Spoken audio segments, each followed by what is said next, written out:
comfort of an enclosed 6x6 Lazy Man fiberglass box blind is affordable at Jelco Outdoors. Lazy Man Fat Girl Blinds, built here in Fort Smith with your choice of 6-foot or 10-foot tower blind platforms, starting at $22.99.99. Box blinds are great for taking the kids, with plenty of room and out of the weather. Check out the deer blinds at Jelco Outdoors. Hunt longer in the comfort of a Lazy Man box blind, sold locally at Jelco Outdoors, 4600 South Zero in Fort Smith.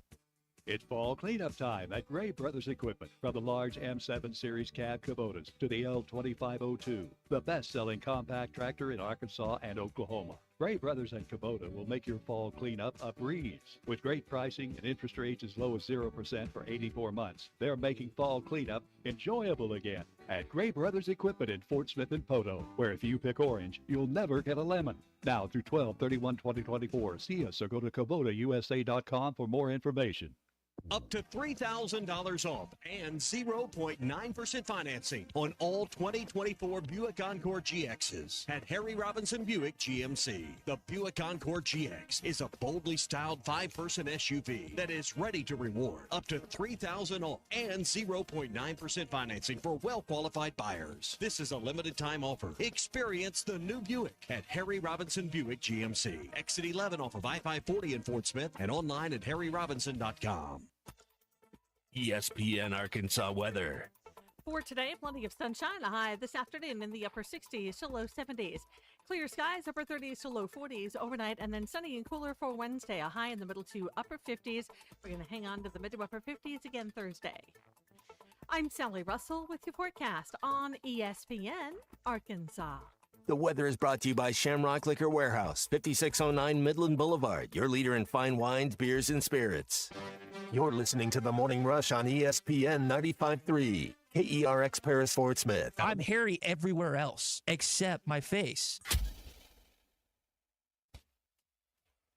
Coming to you live from the Crabtree RV Center studios. Broadcasting on ESPN Arkansas and streaming on hitthatline.com. We got a good one tonight. You got a team in here that's respected.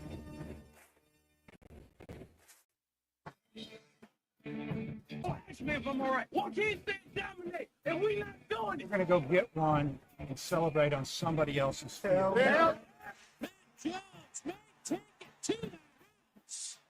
The dump. Both said you had very motivational words at halftime. It's halftime with Phil Olsen and Matt Jones. From the bottom of my toes to the top of my head. What's my heart, dog? Let's go, man. The angles were so bad we showed them at halftime. What they for one racerback? Like, what in the world were we thinking? It's vintage Matt Jones. 1, 2, 3. Turn it. Call or text 877-377-6963. Now, here's Phil Olsen and Matt Jones.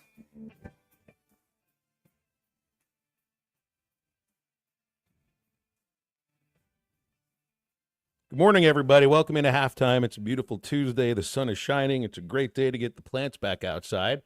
And I'm Phil Elson, Matt Jones. It's ESPN Arkansas. HitThatLine.com. Hit That Line Now app. We'll take it for 3 hours. All right, the usual stuff that I'll start with here. Matt Jones and I just figured out who really is the main character on this show here on halftime. Who drives it's not the me. engine? Yeah, absolutely. Absolutely. I mean, if you don't have somebody sitting in the producer's chair pushing the right button at the right time, and maybe even it's different than that. It's kind of setting the mood, exactly. It's exactly the same thing that you would think of as a baseball manager or a football head coach or any kind of head coach that's running a sports organization, or at least the teams, and they're the ones that are in control of the locker room. And what do we always say? You got to set the right tone in the locker room. And in radio, I guess, well, the locker room would be more like where you sit, where you're hanging out for the hour before the show. But here's the field, and I feel like C Unit has definitely set the tone. This is Christian Johnston's show for 2 hours. It's gonna be a long year. It's gonna. I like it.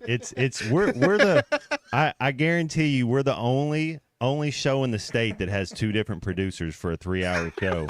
And they do a great job. When you think about how seamlessly the transition is, they would be co-offensive players of the week. That's for sure in the SEC. They would. We need to split them evenly. It's time to get you guys for 90 minutes 90 and 90 minutes. Yep. Let's actually even the work out here and make it equal between everybody. I think the unit would be on. He'd be into that. Was it last year, Matt? We were talking about. I think it was Don Strock, who was the football coach at FIU, and they came in to play the Razorbacks. And remember, Strock was a longtime backup in the NFL, mostly with the Dolphins. And in the late 70s, he was the closer quarterback. Like they used to play football where you would have a starting quarterback, and if you got the lead late, they would bring in like a closer. Pittsburgh did that. If you watch this last game against Baltimore, which I watched, it's probably one of them. I watched just about every play. They brought in, and he slid, which you were thinking, don't slide, because that's where they start he could have had the first down on the run. They ended up getting it, but they brought Justin Fields in the last couple possessions to have his little package.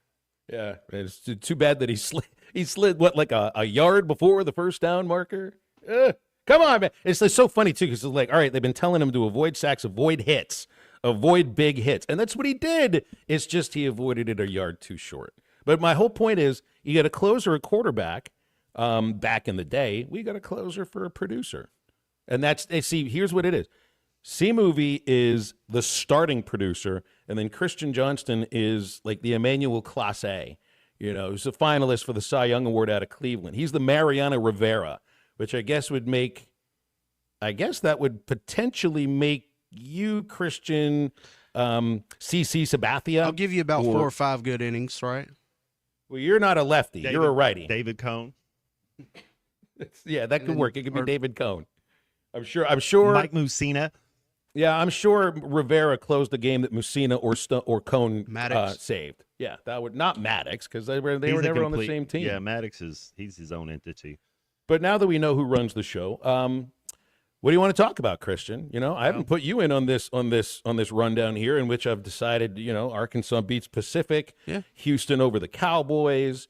We had 3 firings in Division I college football right now. But the heck with that. What do you want to talk about? Man, I don't know. Let's talk about Thanksgiving. What's better hammer? What's better hammer turkey? What are you thankful for this year, Christian? Man, I'm thankful that I can pay my bills. I'm thankful that I've got you guys. I'm thankful I got a dog. He's got underlings like us who he treats us like equals. I think that's what he's thankful for. I'm ready for Thanksgiving. Very democratic of you. Just being able to chill out. Look, I'm not really like a Scrooge or anything, but I could hold off on the holidays a little bit. Like I like Thanksgiving. Don't get me wrong. Who can't like a giant meal like this and 3 football games? I'm not sure if you really want to watch a couple of them, but it's kind of the time after that, where you got to figure out what you're doing with your kids after school's out, and the temperature starts dropping, maybe get a little bit of snow. College football season comes to an end and goes to the crazy time of December of opt-outs and transfer portal and the college and the coaching carousel and everything. So I don't know. I could wait another couple weeks before Turkey Day. But if that's what you want to talk about, Christian, it's your show, man. What's the most overrated Thanksgiving food, and do you like turkey? I mean, I like turkey. It's got to be cooked right. Yeah, can't just be dry. The thing. Yeah, I mean, it better be juicy. Otherwise, I'm fine dry. with that. No, I like turkey. Are there people out there who don't like turkey? There's people that think it's too dry, yeah. Do you have a problem with turkey, Matt? No, sir. No, sir. I'll eat food. You know that.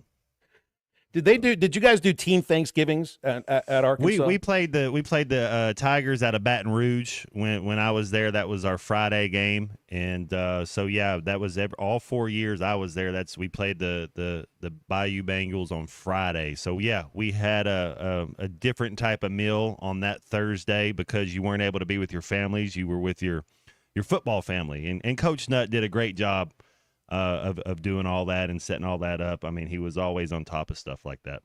Well, now's the time you got to start planning your menu if you are hosting, or like I'll be over at my ex's house, so she'll have the kids, and we're all going to be together, and it's going to be cool. Like we get along great. It's not awkward. We can sit and have meals together, and it's fine. They're going to be deciding the menu. So my question yesterday was, You tell me what it is I got to bring. And as long as it doesn't cost over $100 to make it, I'll do it. As long as I have the effort, can figure this thing out. Just bring a nice bottle of Cabernet. I mean, a nice bottle of Pinot Grigio, something nice like that. There you go. Well, that'll work too. That'll work. Well, you got 3 football games on Thanksgiving. I think one of them is the Giants and the Cowboys. Tommy DeVito versus Cooper Rush. Does that sound like fun? At least yesterday it's C.J. Stroud for Houston and a team that's competing and leading their division. But for that one on Thanksgiving with the Giants and Cowboys, there is a time in there though that you got to take a nap. You take a nap, you go eat, you kind of take a nap. That's the game you take a nap on. Arkansas, Illinois on Thanksgiving Day. Ooh, yeah, that'll be fun. Isn't that supposed to be after the? Do they got anybody this year? 3. Oh, well, I don't know. I don't know anything about Illinois, to be honest, just yet. Isn't that supposed to be after the CBS game on Thanksgiving? It's at 3. It's a CBS broadcast. That's right. So I don't know who's on CBS. I guess it would be I don't know if it's the Lions or the Cowboys. Who knows? Well, who wants to watch the Cowboys these days, right? Not me. Well, so I was looking at this. They're 0-5 at home this year. They've been outscored by 118 points at home in those 5 games.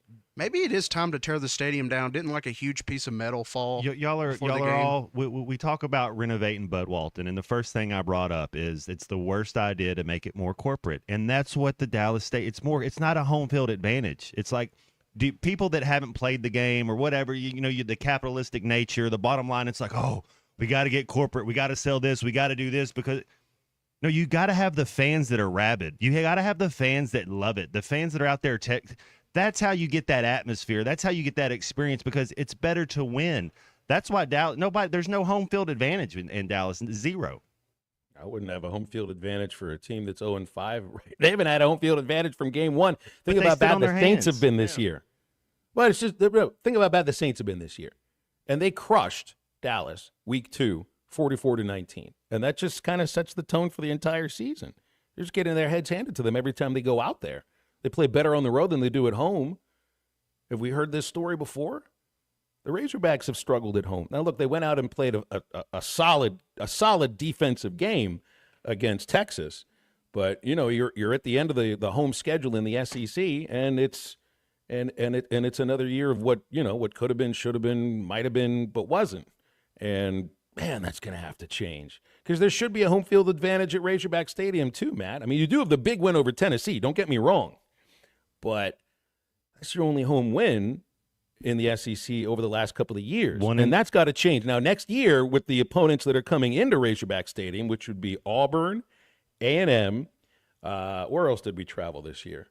Mississippi State, and Mizzou. Like, that's an opportunity to have a winning record at home in the SEC for the first time in forever. They should, Arkansas and Hunter Yurachek, they should give out at least one of those games. They should be all free tickets. Do you know the last 7 home conference games were 1-6 and we've been outscored 3-1? Like and you're asking us what kind of product is that? You're put 1-6 and you've been outscored 3-1 in your last home 7 conference games. I mean, get out of here. So that's what's going on with the Cowboys too, and it's going to get to the point to where you end up with an empty stadium on Thanksgiving Day, which should never happen. This year the Battle Line rivalry game is in Columbia, so it's up to Missouri to sell those tickets.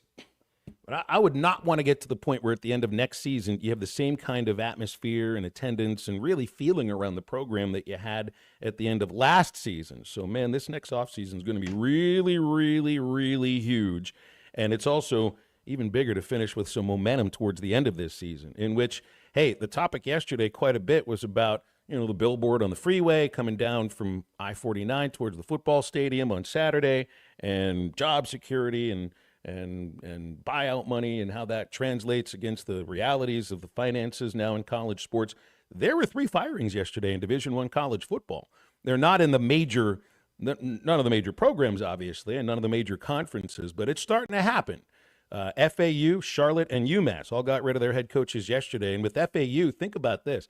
That was Tom Herman, who was so good at Houston and had gotten Texas to the point where they started to say, we're back. And, he actually wasn't bad at Texas.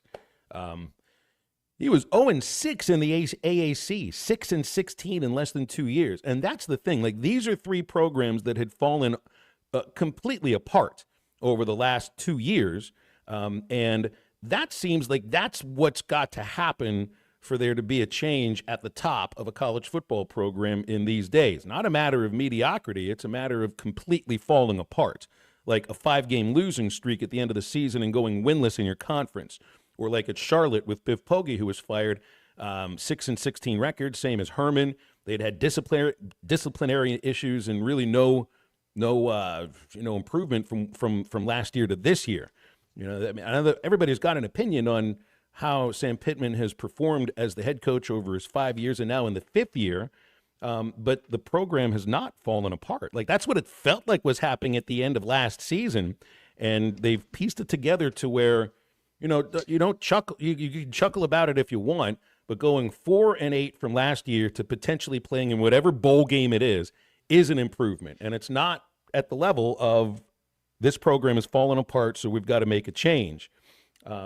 But it's starting to happen. The carousel is starting to happen. And it is a little bit jarring to see somebody like Herman, who was one of the brightest young offensive minds in the sport and had a job like Texas, to get canned in less than 2 years at Florida Atlantic. But that's because they had literally stunk the joint out. That's not what's going on at Arkansas. Do you think he didn't have a great understanding of how to, navigate the NIL and all that? Do you think that had anything to do with it? And maybe I really don't know. I don't know what it would be like comparatively to run a program like FAU, which was making a change. They went from Conference USA to the AAC. Now, I know they've moved up with some of the other teams from that league, but I think it's maybe a different animal. When you're talking about group of 5 name, image, and likeness, and maybe what those schools may be spending on the direct payments to players in the next year compared to what you're doing in the Power 5. Because have we had a Power 4 firing yet? Am I missing one? Because I don't know if that's happened yet. But that's kind of where we'll start today. You got the basketball game from yesterday. You got baseball major league awards. You had the Rookie of the Year. We'll have another day of rankings later tonight as we set up, kind of looking at 6 SEC teams that have resumes to make a playoff, but you know full well you're not getting 6 in. And comparatively, these 6 teams, Texas, A&M, Georgia, Tennessee, Alabama, and Ole Miss, they all have resumes that look better than just about every school in the Big Ten that's competing right now for a playoff spot. So we'll be hitting on that as well. And I guess Matt, anything that Christian feels like talking about, since it is his show today. Woo. That's right. And your calls and texts as we go throughout at 877-377-6963. We'll get a little bit of the Razorback win over UOP, which, man, did that have some tight moments, didn't it? That'll be right after this on Halftime. You ain't heard nothing. Wait a minute, I tell you, you ain't heard nothing. This is Halftime. 3 on the way, and it's gone. It's over. There goes Auburn. The number 1 team in the country is defeated, and they are rushing the floor at Budweiser Arena. They are rushing the floor at Budweiser Arena. Don't dance on that, huh? Hey, don't do that. No. Listen to every Razorback basketball game right here on ESPN 95.3 and hitthatline.com. Fall is here, and that means cooler weather, football, and family, which makes it the perfect time to visit Southern Tire Mart, your family's #1 tire store. Southern Tire Mart is your trusted partner for top quality tires, professional services, and competitive pricing. Visit us in Fort Smith at 9700 Highway 271 and let us ensure your vehicle is ready for anything fall brings your way. Southern Tire Mart is a proud dealer of Yokohama tires. We keep America rolling. 'Tis the season for Hardee's handcrafted goodness. Made from scratch buttermilk biscuits pulled fresh from the oven. The return of special traditions like salty sweet candied bacon. And faithful friends like Hardee's cinnamon raisin biscuits gathered near to us and served all day, all season long. From icing drizzled biscuits to savory charbroiled burgers, unwrap the holiday goodness of Hardee's. And now enjoy breakfast till noon. Available for limited time at participating locations. Items may vary.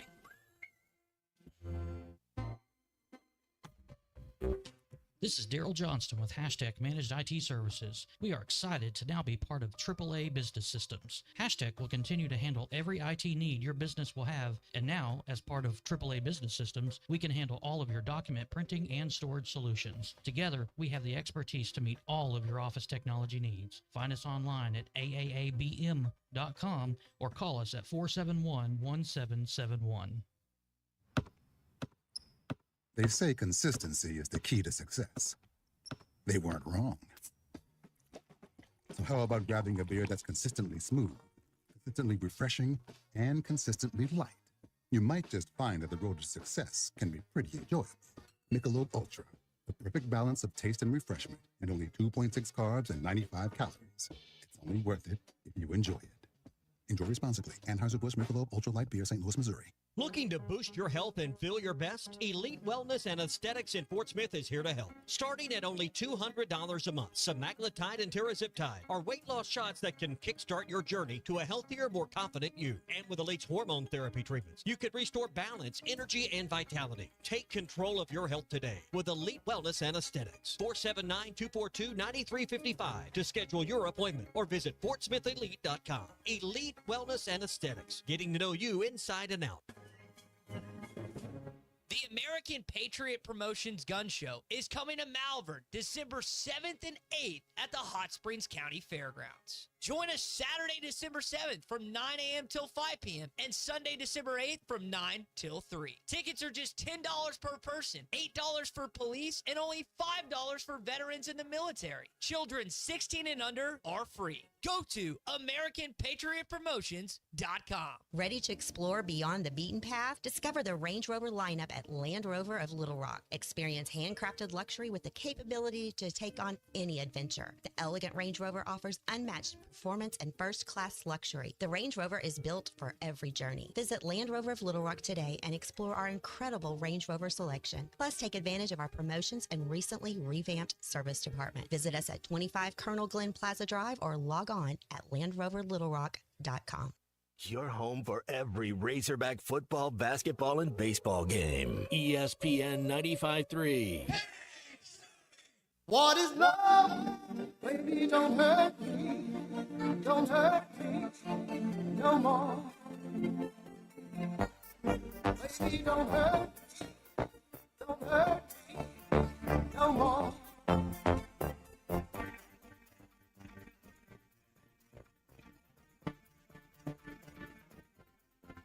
What's love?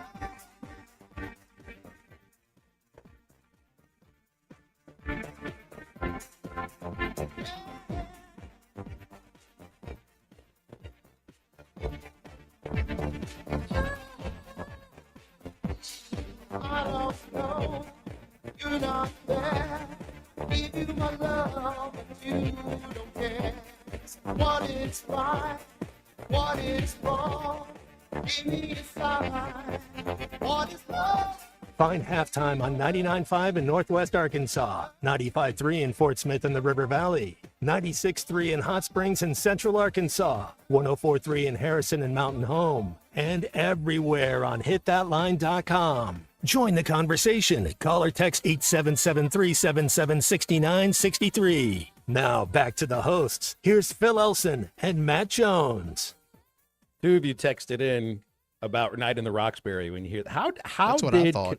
How did Catan and Farrell not hurt their necks with this little move that they did? Like, they must have been trained properly. Like, how do you headbang, even if that was just sideways headbanging at about 50% effort, that's still enough to maybe create some problems for you. Those guys knew what they were doing. Were there bobblehead dolls before this movie? Because that could have been the idea for that right there, because they definitely had it going on. It was brilliant. Yeah, it was the original baubles, I think, came from the 50s. They were not dancing like that then. So it's brilliant stuff. Chris in Springdale told us that he remembered all kinds of posts on social media about Hire Herman back in the, 7-8 years ago when he was, didn't he take Houston to like a 12-1 record? Mm-hmm. Yeah. And he says a lot of people were enamored that he was a Mensa member. But so I guess that means he was incredibly smart. Mensa International, you got to have an IQ apparently of 132 to be a member of Mensa, but that doesn't necessarily have much to do with your ability to coach a football team, does it? Apparently not. I mean, I don't. What about your boy at Florida State? Is he a Mensa member as well? I have no idea what his IQ is. I forgot what my IQ is, and I'll guarantee that the last time I took the test, which would have been like in my teenage years, I think I've lost a couple of points off the IQ since then. It was sort of involuntarily voluntary, if you can, I think by this point, like 32 years later, there's a couple of IQ. They've just slipped out of my ear hole. I just can't keep them inside anymore. You remember your IQ? I don't know that I ever took that test. We'll do it live on the air at some point. I took an ACT test. I did. I don't know the last type of tests like that I took. I think what we need to do, it's like when Patrick and Dibble used to do their show on ESPN, callers would come in and give you their height and weight, and then they would ding the bell for you. We're going to ask you what your IQ score was every time you call at 877-377-6963. Ryan in Hot Springs is first. He had no clue when he called that he would get this question. Ryan, what's your IQ? Or you can even fib it if you want. It's fine by us. Oh, I ain't never even had it tested, so I ain't gonna lie to you.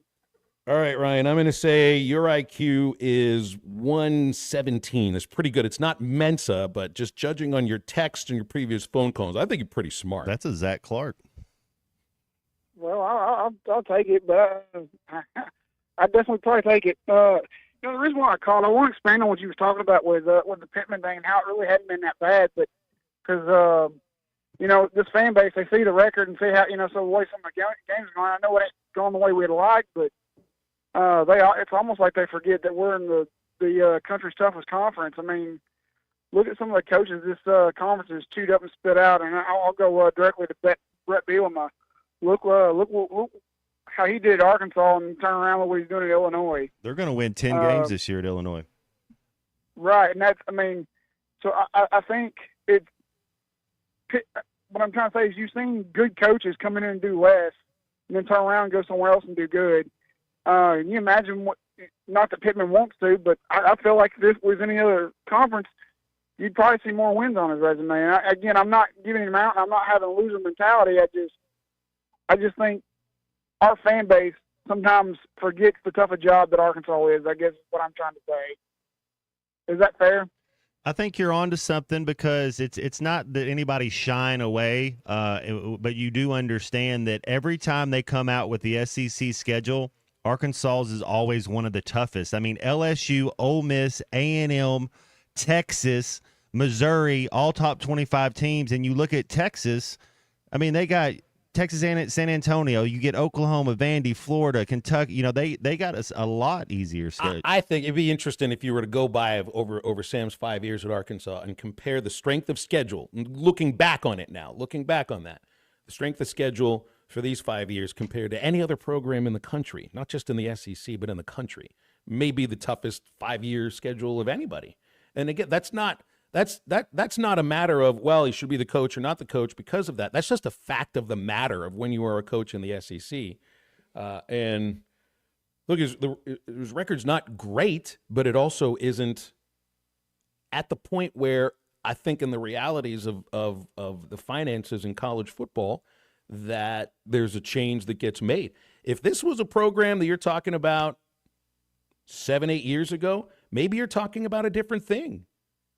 At that point, there's probably extra money laying around for buyouts instead of figuring out how you're gonna pay your players. Now, look, if this was a team that was in trouble of going 1-7 again in the SEC, if this was a team that has the best opportunity to finish with 5 wins, maybe if they do finish with 5 wins, that's a 1-game improvement overall, 2-game improvement in the SEC, but 1-game improvement overall. Maybe that's not enough. But, so many people have their minds made up. That's the other aspect of this too, Ryan. Minds get made up before a season is over. And so in a lot of people's minds, Sam's already gone because, maybe that's the way they view it, that they want that. But I still think it's not a matter for me that he's coaching for his job at the moment. They're coaching to have some success at the end of the season. beat a team that you haven't beaten very often when it comes down to Mizzou. Get a postseason game and see what kind of forward momentum you can get because, hey, there was no momentum going into last offseason. It'd be great to get a little bit coming into this season. Ryan, it's great to hear from you, man. Thanks a lot. And it's 877-377-6963 for calls and for texts. Well, all right, let's break here on halftime. We'll have a lot more coming up in a moment. First, I want to remind you about what's going on at Clay Maxey Auto Group, where their promise is to provide a level of service that maximizes your drive at every step in your car ownership experience. They have the most personalized car buying experience that you'll find. Competitive, transparent pricing, reliable and consistent repairs from factory-trained technicians. They go beyond the sale. They're going to ensure that you have a seamless, enjoyable, and tailored experience to fit your vehicle needs. They love their hometowns, Harrison, Mountain Home, Clinton, Berryville. They have local partnerships all throughout the area, events and programs supporting growth and well-being of the areas they serve. You can learn more at ClayMaxeyAutoGroup.com. They asked for the opportunity to maximize your drive today. Halftime back after a very quick break. I think this is the beginning of a beautiful friendship. This is Halftime. You can now download our new app in the iTunes or Google Play Store. Listen anytime and anywhere on your favorite mobile device. Just search Hit That Line Now. The best selection of RVs is now even better at Wheels RV in Springdale. Wheels RV has added Brinkley RVs to the already loaded lineup of Grand Design and Forest River products. See the Brinkley Model Z, the latest innovation in luxury fifth wheels. And like always, every new RV comes with a lifetime warranty, so you can camp with confidence. So stop in and find out why Wheels has been voted best RV dealer year after year. Wheels RV, 5 miles west of exit 72 off of I-49 in Springdale. Seek, explore, discover with Wheels RV. Hitting the road this summer? Do what truck drivers do. Bring plenty of 5-Hour Energy. You'll get the alert, energized feeling you need to get where you're going and do everything you want to do when you get there. It's small, light, and portable, like it was made for road trips. Just crack it open, knock it back, and keep both hands on the wheel. Because when it comes to road trips, are we there yet? Safety comes first. 5-Hour Energy. Energy on the go. For more information, visit 5hourenergy.com. You're listening to Halftime Live from the Crabtree RV Center studios. Crabtree RV Center, where RVing is life. Witz Marine, your authorized Mercury dealer, is ready to take care of your winterization needs. With cold On ESPN Arkansas, download the brand new Hit That Line Now app in the Apple and Google Play stores. ESPN Arkansas, more than just radio stations. Tommy Kraft here. When it came time for new gates and some fence repairs at my home, the Fence Man was my first call. The Fence Man does it all, from large commercial jobs to small residential repairs. Wood privacy fence, vinyl fence, commercial or residential chain link, even custom wrought iron fencing. 479-782-3936. 18 months, same as cash financing with approved credit is now available. If it involves fencing, the Fence Man does it. The Fence Man. He ain't afraid of no work. 479-782-3936. It's a dandy white perch. Big old slab. C'est bon, Sakale. One beautiful crappie. It's a paper mouse. Some serious crappie. Nice speck. We got crappies. They might go by different names, but all prefer the same thing. Bobby Garland, America's favorite white perch, slab, sockeye, papermouth, crappie, speck, crappie baits. I call it dinner. BetOnline is the world's most trusted betting platform and your number one source for online betting. From the earliest odds to in-game live betting, BetOnline provides you with all the action and the ability to watch the games as they happen. With the largest selection of odds on everything from football, NBA, and college basketball, NHL to UFC and MMA. Head to BetOnline today to get in on the action with America's most trusted site for online wagering. BetOnline, the game starts here. Hey, ESPN 96.3 and HitThatLine.com. Have you been to Swark Liquor? Trey Gentry and his team have a phenomenal spot. It's the first liquor stop in Arkansas for our Dallas and Texas fans traveling up to the hill. So if you're heading to Fayetteville, the lake, a cabin weekend, hunting, fishing, or any other activity you need your favorite drink, stop by Swark Liquor. And check out their apparel too. You'll want to wear it. Swark Liquor, 864 East Colin Ray Drive in DeQueen, Arkansas. Swark Liquor, we promise to keep them cold for you. Hey everybody, this is Tyson Fan. Dad, tell everyone about your job at Mike Jr.'s Mobile Wash. Power washing, son. I've been working in the business for over 15 years, all over the River Valley and Northwest Arkansas, residential or commercial. At Mike Jr.'s Mobile Wash, our cleaning services include exterior home, fence, driveways, walkways, gutters, full deck cleansing, and more. Call my dad at 479-763-5561. Mike Jr.'s Mobile Wash. One call, cleans it all. On ESPN Arkansas, download the brand. See Agent Chris Dooley in Fort Smith. Your home for every Razorback football, basketball, and baseball game. ESPN 95.3.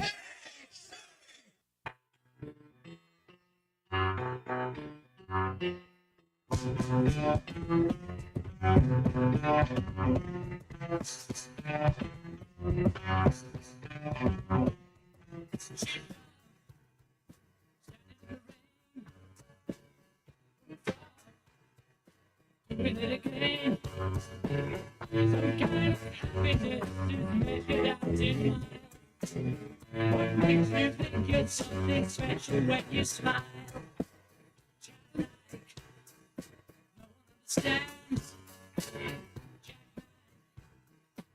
Your sweaty hands, some kind of innocence is measured out in years. You don't know what it's like to listen to your fears. You can talk to me. You can talk to me. If you're lonely, you can talk to me. You're listening to Halftime with Phil Elson and Matt Jones. Want to jump in the conversation? Call or text 877-377-6963. Now, here's Phil Elson and Matt Jones. Do people ever post photos of a full arena before a game, or is it just the nights where it looks like it's half full as the teams are warming up? Because that's getting, I think, a little more attention than the actual game sometimes. And as unfortunate as that might be, it certainly does appear to grab some people's attention. Monday night attendance against the University of Pacific, it's nothing that I'd really worry about all that much. This Friday night against Little Rock, I mean, it's a different story. I mean, it's an in-state team. It's a Friday night, for crying out loud. So you get a football game at home the next day, so maybe you'll get a full building for that one. But and then there was the game, which, yeah, I mean, look, I just don't expect that this is the way that you're going to have a seven-man rotation for very often this year. Hopefully you get to the point where Adu is able to play more than just 5 minutes in an emergency like the previous game and be the guy that he was signed to be and can be and was for Tennessee and getting Brazile back too. But, I mean, it's seven players yesterday. He had 3 of them over 30 minutes. And it's just not the kind of rotation I guess I'd expect to see very much, because I would expect that if Adu isn't on the court, then Brazile may be out there and vice versa. So 91-72 yesterday, and it was a little bit hairy more than anything because UOP just shot the lights out. It felt for a while they couldn't miss from long range. 12 threes yesterday, and that's the same amount of 2-point shots they made. But when you're only leading a team that I guess the KenPom ranking was in the low 200s, I guess you'd say the high 200s in that case, you'd be a little nervous when you only have a 2-point lead with 12 minutes left. But they locked down defensively after that. Thero looked great. Boogie puts up 20, and you walk out with a victory. And yet still, the thing that at least I see more than anything else is talking about the attendance or potential lack thereof. It's always nice to win, Phil, and Unit. I've seen the basketball Hogs play one game, and that was against Baylor, and that was not their best. So I'm the last person. Maybe SEC Network Little Rock. Hopefully I'll get to watch some of that. But the Illinois game, November 28th, I should be watching that one for sure. Here was Cal last night. Just trying to give the idea of giving tickets away. If you have tickets and you're not going to use them, I guess you could go online and give them to the university. Absolutely. They'll give them away. Or even better yet, give them to your neighbor. Here, do you want to go to an Arkansas game? Yeah, I mean that's the kind of thing some people will definitely, hopefully, I shouldn't say definitely, hopefully take that advice. And there's some people that might not have a chance to go to a game. They live a couple of doors down from me, might not have never been to a game before. Get to know your neighbors a little bit. I guess I could take that same advice too. And then here is Cal on the guy who's been the best overall player so far for the Razorbacks, Adu Thero. How about Adu again? I mean, he's 8 for 10, had fouls. I had to take him out. It's a good game. 23 points, 6 rebounds, 4 steals, 2 assists, and plus 19 when he was on the court. That was in less than 29 and a half minutes. He's Arkansas's leading scorer, 18 and a half points a game, shooting 65%. And I love all that he brings. He's powerful. He's athletic. He's aggressive. And it feels like there still might even be a little bit more room to grow. But then there's Nelly, and Nelly out there for 32 minutes and still not quite getting his stroke yet. Nelly's got to be a sniper for us. He's got to be that sniper. Looks like it's just happening kind of slowly for him. He did knock down a couple of threes yesterday, but 9.5 points a game over the first 4. You're expecting more than that, but I guess there was an injury at that point as well. So feels a little bit like one of Muss's teams that had a lot of talent and a lot of buzz. I think, what was it, his 3rd year with all the injuries, and it does have the same kind of feel to it too. And that team was new too; they were just put together. I think that was Brazil's first year. I think that was, Nick Smith and Jordan Walsh and Anthony Blessu. It was a brand new team too. Maybe not quite to the level that this year's team is, but it takes some time, and you got to have your guys healthy, especially when you got a short rotation. Let's see. We got Morgan in Fort Smith says he's used to Kentucky fans. Doesn't matter what game they're playing. We are not Kentucky. I guess I could look at the attendance numbers from Kentucky games. I don't know what those games actually looked like. I mean, it's a big building, bigger than Bud Walton Arena, 20,000 or so. And you look at the Razorback box score from last night. It says attendance was 19,000, but that's all sold tickets, and that's exactly what you would get from Kentucky as well. But it's like Cal. I think Cal is part of the. He is part of the attraction here. I haven't been able to see this yet, but we got a new little green box where we're doing the games, the broadcast area on the at the scorers table, and that box connects right into our equipment so that the coach, whether it's Mike Neighbors with me or John Calipari with Chuck and Zim, that there's no delay over the sound system, so that, and this was done by Cal's request, so Cal can basically have a conversation with the crowd.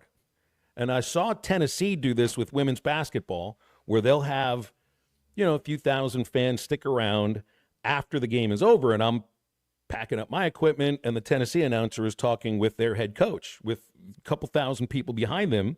And, well, that was an interview between the announcer and the coach. The deal with Cal, I think he's talking more to the fans than he is to Zim or to Chuck. So I can't wait to see what this will look like once you do get a full house and you get this thing going on.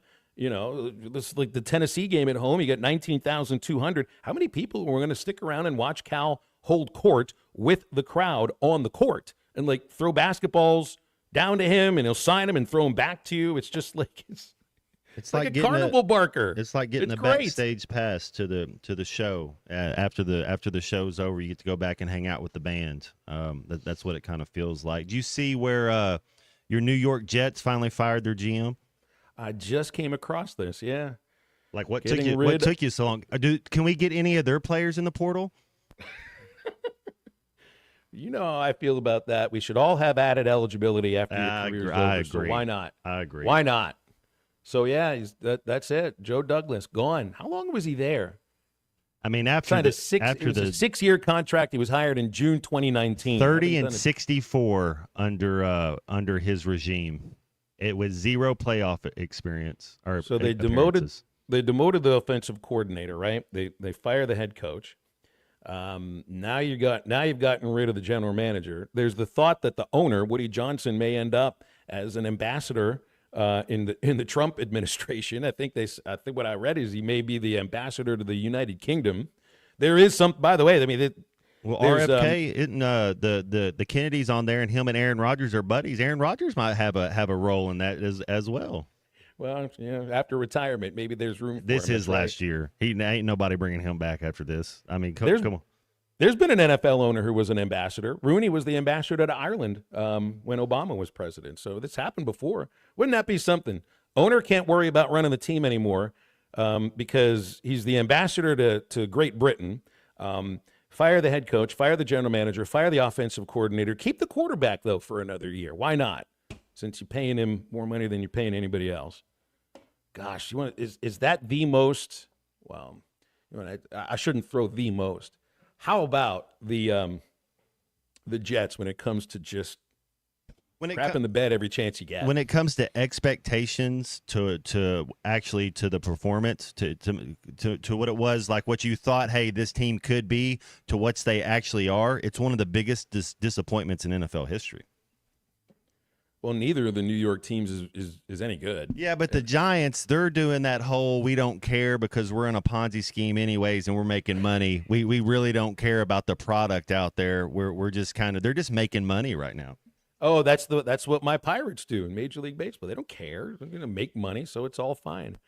Yeah, the Jets, though, it's just, man, I can't imagine. How do you get out of this? I didn't even realize how many losing seasons they've had in a row. This is about to be their 9th consecutive losing season, and it would be their 11th losing season in the last 13. There can't be another team in the NFL that has been that bad over that long. See the Bears maybe, I guess, but yeah, new general manager there in New York. Boy, that'd be fun to have that gig. You inherit the quarterback who kind of is the tail that wags the dog. Get to hire your new head coach, get to hire your new coordinator, and everything goes along with it. Don't know exactly who you'd be working for, who the owner is, and who's signing the check. But you get a bunch of angry fans that are ready for, the Jets would celebrate a 9-8 season like nobody else. They really would. I mean, I can understand that too after all those times through. 877-377-6963. For calls and texts. Yeah, we do have basketball and football over there. In fact, there's women's basketball Thursday. There's men's basketball Friday. There's NCAA tournament soccer Friday. Saturday, football. Sunday, women's basketball and another soccer match in the tournament, no matter if Arkansas wins or loses. So it isn't just men's basketball and football in Fayetteville this weekend. There's like 5 different events that are happening there, including a couple that will end a team season in the NCAA soccer tournament. So big things going on up there. Find your parking spots whenever you can. I like Ryan's text because he's right. If you think about the Jets, that's a verb now. That it's like Clemsoning used to be a verb. What would be another program that people throw Arkansas going to Arkansas all the time? I even see media members that throw that out there, which I think is kind of funny. Jets gonna jet. That fits. It's like Bears gonna bear with the whole quarterback situation. It's just with Caleb Williams. We've seen this movie before. The Cowboys gonna cowboy. So I didn't realize that there was a giant hunk of metal that fell down from the stadium yesterday. Why do they call him the Bullet Dodger, Abby? See Cowboy. Where in the stadium did it fall? Because I hadn't caught up on that yet. I'm guessing from the roof onto the field is what about the 10-yard line or so. Yeah, right there by the stands. But it hit the field. I mean, there were people out there on the field when it fell down. It could have been very deadly. My gosh. I seem to remember that. I think it was I don't remember if it was a Pirates or a Steelers game at Old Three Rivers, but there was a whole wall that fans were leaning up against that literally crumbled in the middle of the game, and fans fell down because of this. It's like, yeah, it should not be happening. And that build, when was Jerry World built? Was that 7 or 8? Yeah. Yeah, I was going to say it's like 16, 17 years, something like that. That's amazing. Did you see in the fight the other night, the women's fight, Serrano? When after the loss and she's being interviewed on the ring there, she actually referred to the stadium as Jerry's World. That is the name of the stadium. Nobody. I always call it I always call it AT&T Stadium. It was Cowboys Stadium when it opened. Nobody calls it that. It literally is Jerry's World. Does this fit with it falling apart? What an ego, man. I thought she was going to take out some Copenhagen long cut and put it in her eye cut right there. I was like, there's a pouch. Man, that's a way to get it right in your bloodstream. Woo! Stay with us. Halftime back to wrap up the first hour in just a moment. This is Halftime. Remember the classic Massey Ferguson tractors, straightforward, dependable, tough as nails, and easy to run? It's those classic models that inspired the Massey Ferguson 2600H series, as durable and reliable as the classics, with up to 74 horsepower and more comfort so you can work harder. The Massey Ferguson 2600H series. It's everything you want and need in a tractor. See one at Bush Machine and Tractor Company or visit bushtractor.com to learn more. This is Coke Zero Sugar. Could I be the best Coke ever? Try and taste with your ears. Hear those bubbles? Imagine them tingling on your tongue. Fizzy deliciousness. Listen to that cascading liquid. A mouth-watering waterfall. Irresistibly tasty. Zero sugar. Crisp, refreshing, and ice cold. Is Coke Zero Sugar the best Coke ever? Try and decide. Hi, everybody. Larry Rath here for Rath Auto Resources and the Meineke Car Care Center, where all we do is keep you rolling. If you're needing a used car, we've got them. Everything from the most affordable cash cars to road-ready certified with warranty. The best used cars your money can buy. And we've got a finance option for everyone, whether you have great credit and you're looking for the best rate or you're needing to build your credit with a reputable lender. We've got you. Rath Auto Resources and the Meineke Car Care Center. All the happiest drivers are rolling with Rath. Today is the day. After countless hours of research, cutting back expenses, and 9 months of anxiously waiting for her, today is the day you finally bring home your new car. It's also the day to protect her with an auto policy from Shelter Insurance. Our policies are competitively priced and include new car replacement coverage if anything were to happen to your new baby. See Agent Chris Dooley in Fort Smith. People wonder all the time, where do I get my suits for all the weddings I go to? Rainwater's Men's Clothing and Tuxedo Rental. Rainwater's has dressed me from head to toe. So if you're renting or buying, your #1 men's clothing shop is Rainwater's. Experience the Rainwater's difference for yourself at 9700 Rogers Avenue in Fort Smith or online at rainwater-s.com. When you stop by, make sure to tell Gail and his staff that Ty sent you. Rainwater's Men's Clothing and Tuxedo Rental, because it's fun to look good. Walk-Ons is always a win, whether it's for a post-game celebration, drinks with the crew, or an easy weeknight dinner. Walk-Ons has you covered. Scratch-made dishes, wall-to-wall TVs, craft beers and cocktails. Dig into their mouth-watering menu items like po' boys, gumbo, and voodoo shrimp, plus fan favorites like juicy burgers and fresh salads. Find your nearest location in Rogers, Fayetteville, Fort Smith, Conway, and Little Rock, or order online or in the app. Walk-On Sports Bistro for the win. Whether it's torque, horsepower, or just extreme work, diesel trucks do their job. But when your diesel truck needs maintenance or repair, it's time to head to Extreme Diesel. Everything from standard maintenance to extreme repairs, including injector testing. Extreme Diesel delivers. They have the tools and service for your Cummins, Duramax, or Power Stroke. You trust your truck to deliver on your needs, and you can trust your truck at Extreme Diesel, 6630 Alma Highway between Van Buren and Alma. Check them out on Facebook or give them a call at 651-3363. They're bilingual, now offering CP4 solutions for both Chevy and Ford. The tires on your vehicle go round and round, but when they don't, go to Van Alma Tire. They have tires in their name. That's their specialty. Van Alma Tire is all about tires. They have all the name brands and private labels available for you and in stock. So when it comes to getting tires for your ride, it's worth the drive. And financing is available. Ask for details. Whatever your tire need, check out Van Alma Tires on Highway 64 between Van Buren and Alma. Ready to get you rolling on new tires at Van Alma Tire. Your home for every Razorback football, basketball, and baseball game. ESPN 95.3.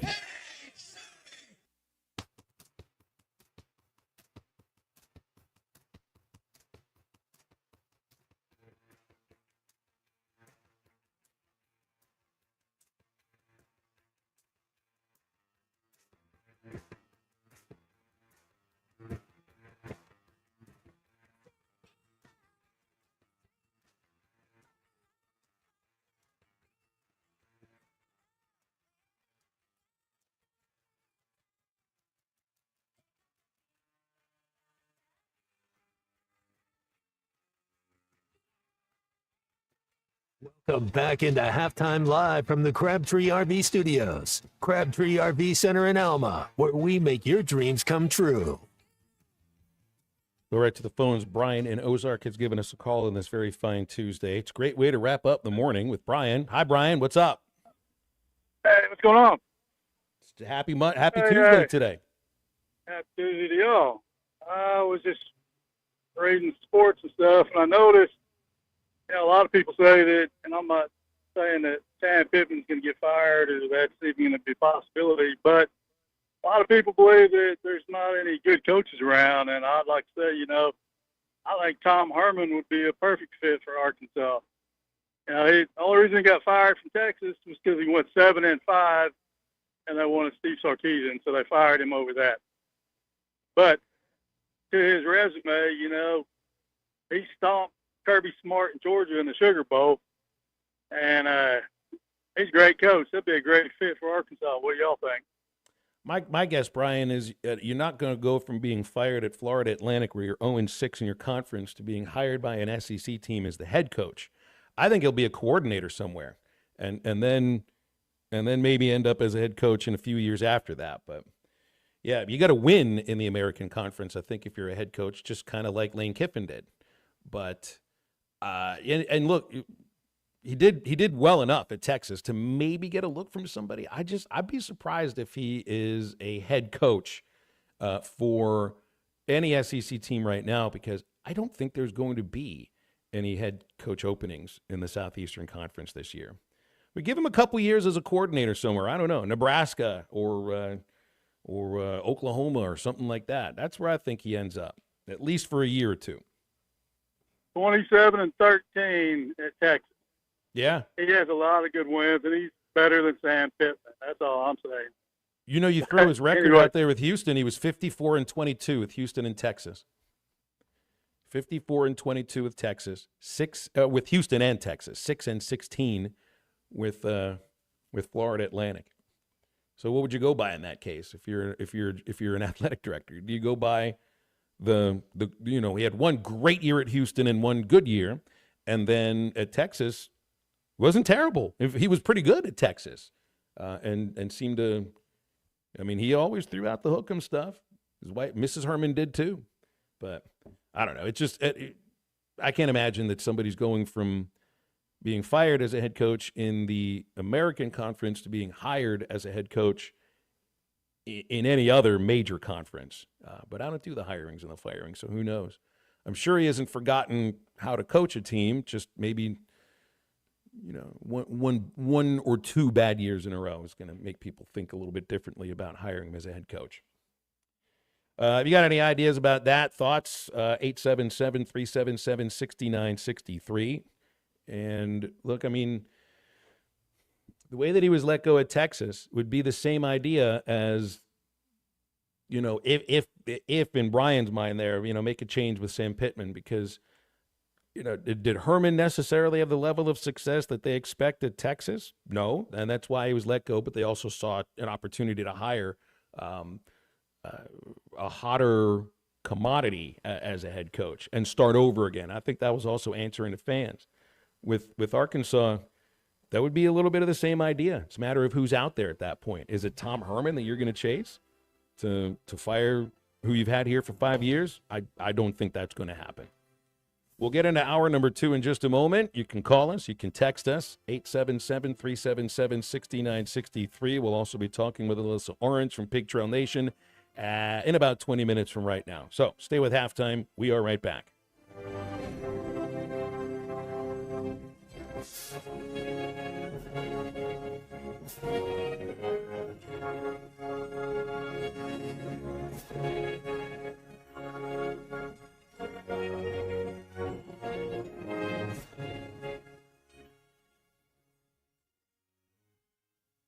Tommy Kraft here. When it came time for new gates and some fence repairs at my home, the Fence Man was my first call. The Fence Man does it all, from large commercial jobs to small residential repairs. Wood privacy fence, vinyl fence, commercial or residential chain link, even custom wrought iron fencing. 479-782-3936. 18 months, same as cash financing with approved credit is now available. If it involves fencing, the Fence Man does it. The Fence Man. He ain't afraid of no work. 479-782-3936. Whether you're planting a tree in your backyard or trenching at a construction site, a call to 811 helps prevent dangerous damage to underground utilities and is the first step in keeping yourself and your community safe. Hitting a line can knock out service to your home and neighborhood, resulting in fines, damages, serious injury, or worse. Safety is in your hands. Call 811 before you dig. It's easy, it's free, and it's the law. This message is brought to you by Black Hills Energy. Looking to protect yourself and your family this flu season? Law's Drug Store at 6802 Rogers Avenue offers the latest vaccines for adults and seniors in both COVID-19 and the flu. Law's Drug Store has friendly pharmacists ready to assist you with no appointment necessary. Call 452-6116. It's quick, it's easy, and in most cases, free with your insurance. Law's Drug Store, 6802 Rogers Avenue behind Outback Steakhouse. Open 6 days a week to care for you and your family. Greatness doesn't happen overnight. It takes time, focus, and dedication.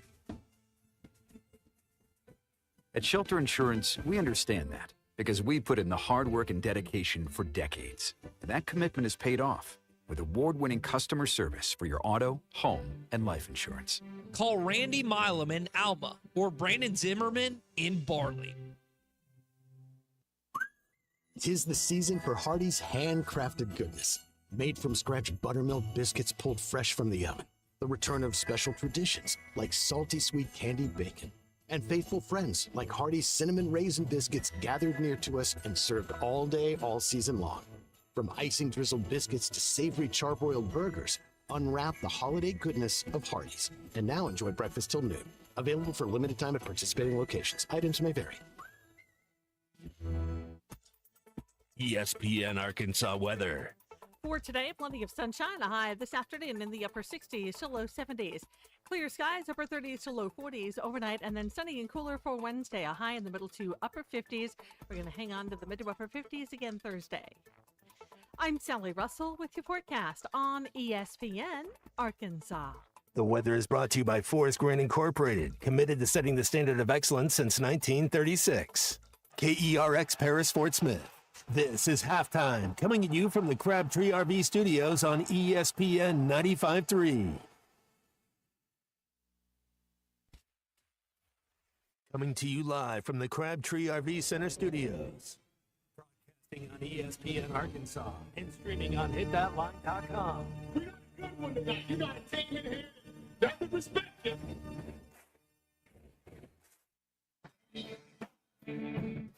If I'm all right. What can't they dominate? And we not doing it. We're going to go get one and celebrate on somebody else's field. Matt Jones, take it to the house. Both said you had very motivational words at halftime. It's Halftime with Bill Olson and Matt Jones. From the bottom of my toes to the top of my head. What's my heart, dog? Let's go, man. The angles were so bad, we showed them at halftime. But they were one Razorback. Like, what in the world were we thinking? It's vintage Matt Jones.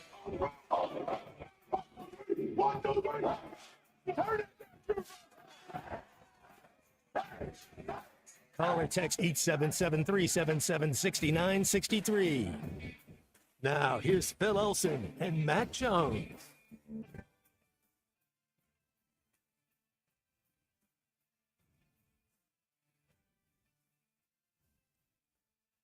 Halftime continues on ESPN Arkansas and hitthatline.com. We roll into our second hour.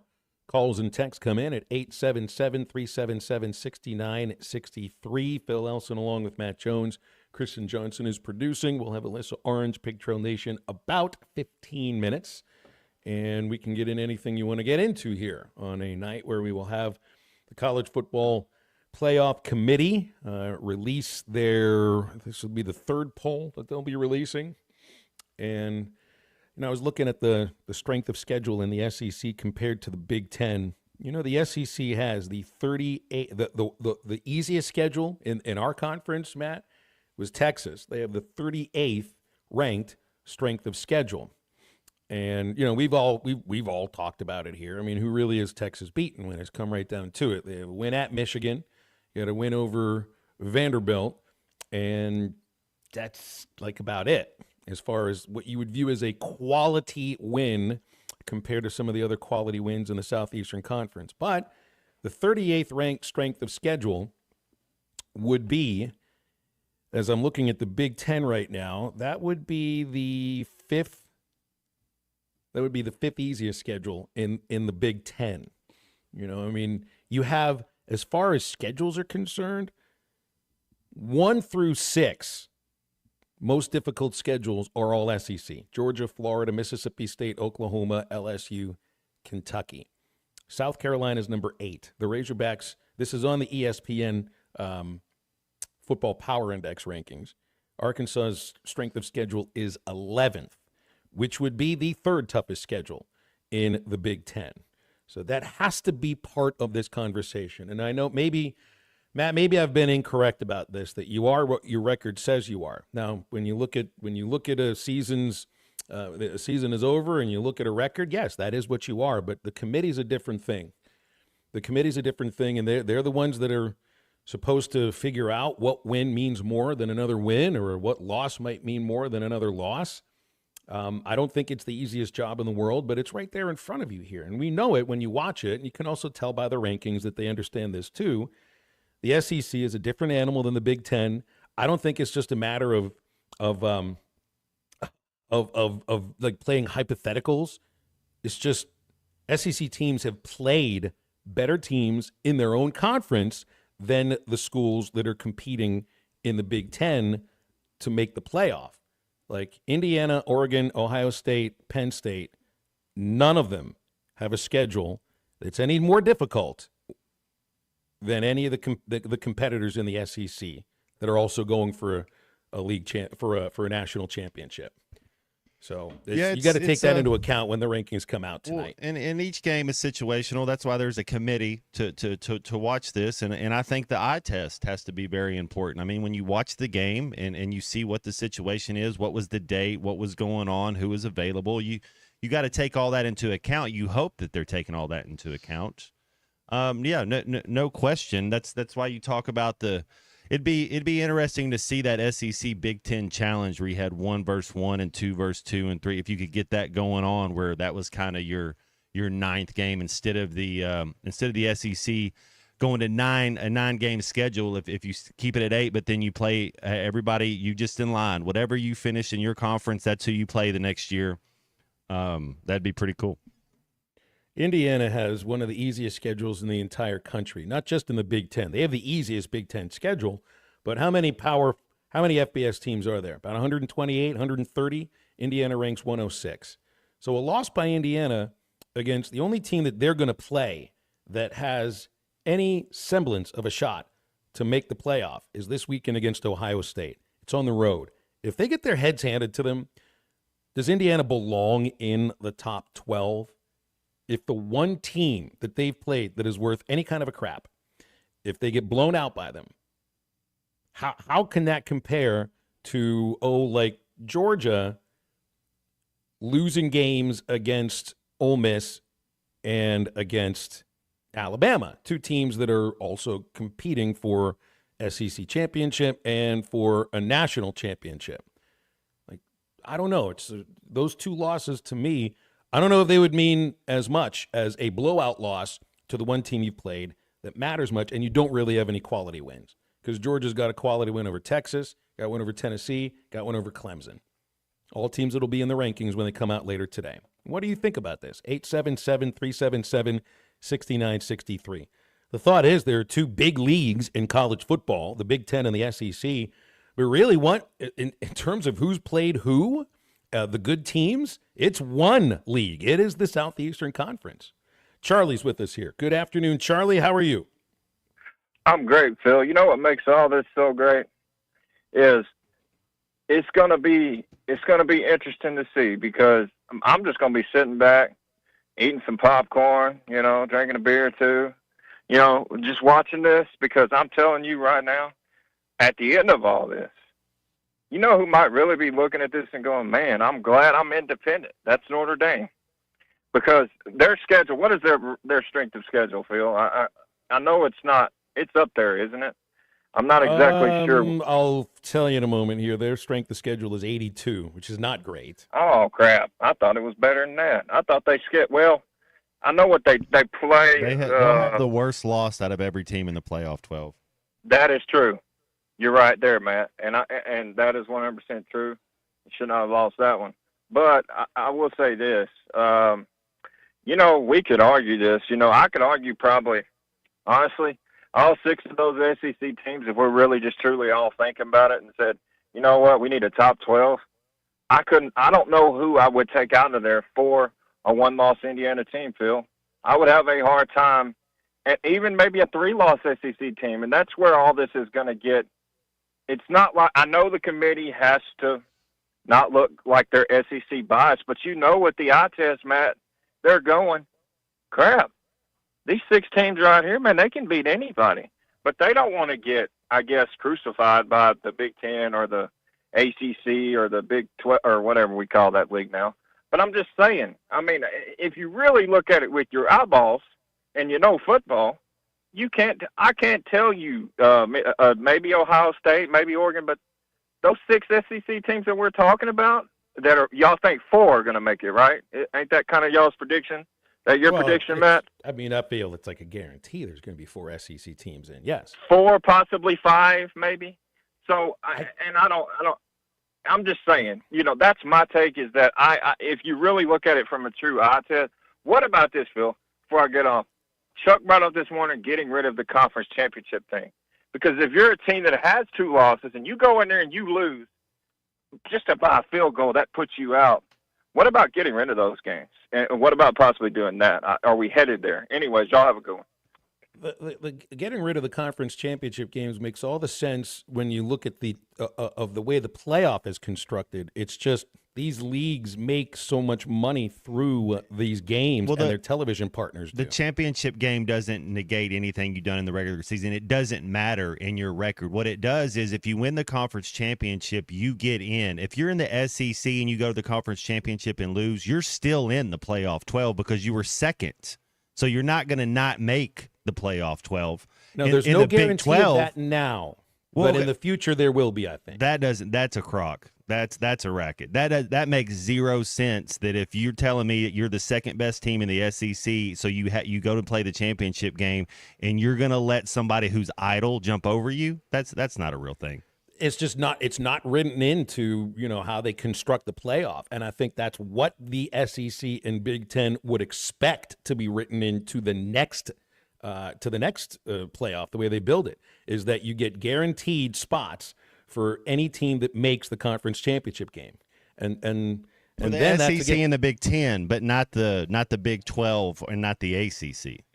Right, that's where you start. That's where you continuously exclude, the smaller brothers. But there's a chance here. Let's look at the teams that have 2 losses in the SEC right now. They could all still make the conference championship: Alabama, Ole Miss, Georgia, and A&M. A&M's got an out-of-conference loss, and that's the only one of those that does. So, let's say here's a question about it. Let's say Georgia somehow they win this next weekend against who they play this weekend. Like UMass, I think they're playing UMass. Yeah, so they're already done with their conference games. They got UMass and Tech. They're not losing either one of those games. Just throw it out there, just for conversation, just to put a situation out there. Let's say they lose to Georgia Tech. It's a 3rd loss. But because of the tiebreakers, they make it to the conference championship game and then lose that game and get a 4th loss. Does Georgia make the playoff with 4 losses in that case? This is a legitimate scenario that can happen. If you get an automatic bid because you won whatever tiebreakers that it takes to get in there, then yes. But there is no automatic bid for it. The way I'm thinking, I agree with you, Matt. It's like if you finished in whatever the tiebreakers say in 2nd place in this league, then you should be viewed as one of the top 12 teams, or at least have a chance to play for the national championship. It's just There is a scenario where a 4-loss team is still up for the playoff contention and played in the championship game. So it's this beautiful, disgusting, weird sport that we have going here. And we just kind of try to find some logic in things it's difficult to find logic in. Quick break here on Halftime. We'll talk with Alyssa Orange in a moment. Remember about Joe's Grill and Cantina for Arkansas football games on Saturday. There's always half-price apps and half-price taps as you watch the big game. And all day long on Saturday is endless enchiladas and $15 pitchers of beer, margaritas, and sangrias. We also have $2 Busch Light drafts. That's Joe's Grill and Cantina, 74th Street, Fort Smith, right across from Harps. Alyssa Orange, Pig Trail Nation, with Halftime after this. I'm a peacock. You gotta let me fly. This is Halftime. We'd like our program to reflect our state, the great state of Arkansas. Loyal, tough, hard-working. One of our goals every year is to make the state of Arkansas proud of the football team. In my office is a sign that says you're not coming to play for the University of Arkansas, you're coming to play for the state of Arkansas. Listen to every Razorback football game this season right here on ESPN 95.3 and hitthatline.com. Up to $3,000 off and 0.9% financing on all 2024 Buick Encore GXs at Harry Robinson Buick GMC. The Buick Encore GX is a boldly styled 5-person SUV that is ready to reward. Up to $3,000 off and 0.9% financing for well-qualified buyers. This is a limited time offer. Experience the new Buick at Harry Robinson Buick GMC. Exit 11 off of I-540 in Fort Smith and online at harryrobinson.com. This is a public service announcement for hard seltzer lovers. Neutral Vodka Seltzer has arrived. Made with simple ingredients like vodka, seltzer, and real juice. Neutral tastes good. Like real good. So good that you'll never want to drink another artificial tasting seltzer again. Neutral's light and refreshing taste will show you what a vodka seltzer can be. Try Neutral, the one with the umlaut. Copyright 2023 Neutral Distilled Spirit Specialty, Los Angeles, California. Enjoy responsibly. Get ready for the biggest sporting event of the year in the Arklahoma area. Modern Gun Deer Season 2024 and Jelco Outdoors has everything you need to have a great hunt. Hunting clothing and boots, rifles, ammo, tree stands, ground blinds, cover sets, feeders, knives, rangefinders, and everything you need for all the family to have a great deer season. Jelco wishes all the hunters good luck and safe hunting from your friends at Jelco Outdoors in Fort Smith. November is the month for thankfulness, and all of us here at Crabtree RV Center in Alma are thankful for our loyal customers who voted us the best of the River Valley and the best of the best in 2024. Crabtree RV Center, making your family's dreams come true for over 70 years. November is the month for thankfulness, and all of us here at Crabtree RV Center in Alma are thankful for our loyal customers who voted us the best of the River Valley and the best of the best in 2024.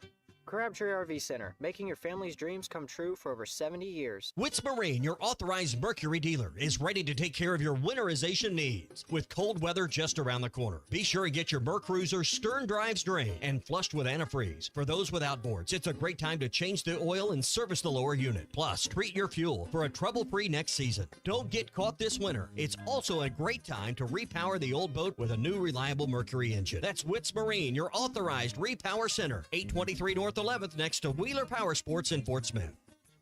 Hey, Ty Richardson for the Morning Rush. We're ecstatic to be at Mock Legal Solutions in Fort Smith Friday, November the 22nd, halftime. And Ruskin and Zach will also be there. They're celebrating Christmas early by giving away Walmart gift cards and a fully decorated Christmas tree. Come by and see the ESPN Arkansas team at 3401 South 79th Street in Fort Smith at Mock Legal Solutions. To register for the giveaway, go to hitthatline.com. Mock Legal Solutions. Real advice, reasonable price. TGI Fridays on Rogers Avenue, Fort Smith has an incredible lineup for their meal deals. This includes crispy chicken fingers for only $9.99, served with seasoned fries and coleslaw. Whiskey glazed chicken slammers, $10.99. Buffalo chicken slammers, $10.99. Grilled salmon for $15.99. And Friday's big ribs for $14.99, all served with a side and fountain drink. Don't miss out on their happy hour. Karaoke on Tuesdays and Thursdays, and 50-cent wings on Monday. TGI Fridays, I-540 and Rogers Avenue, Fort Smith.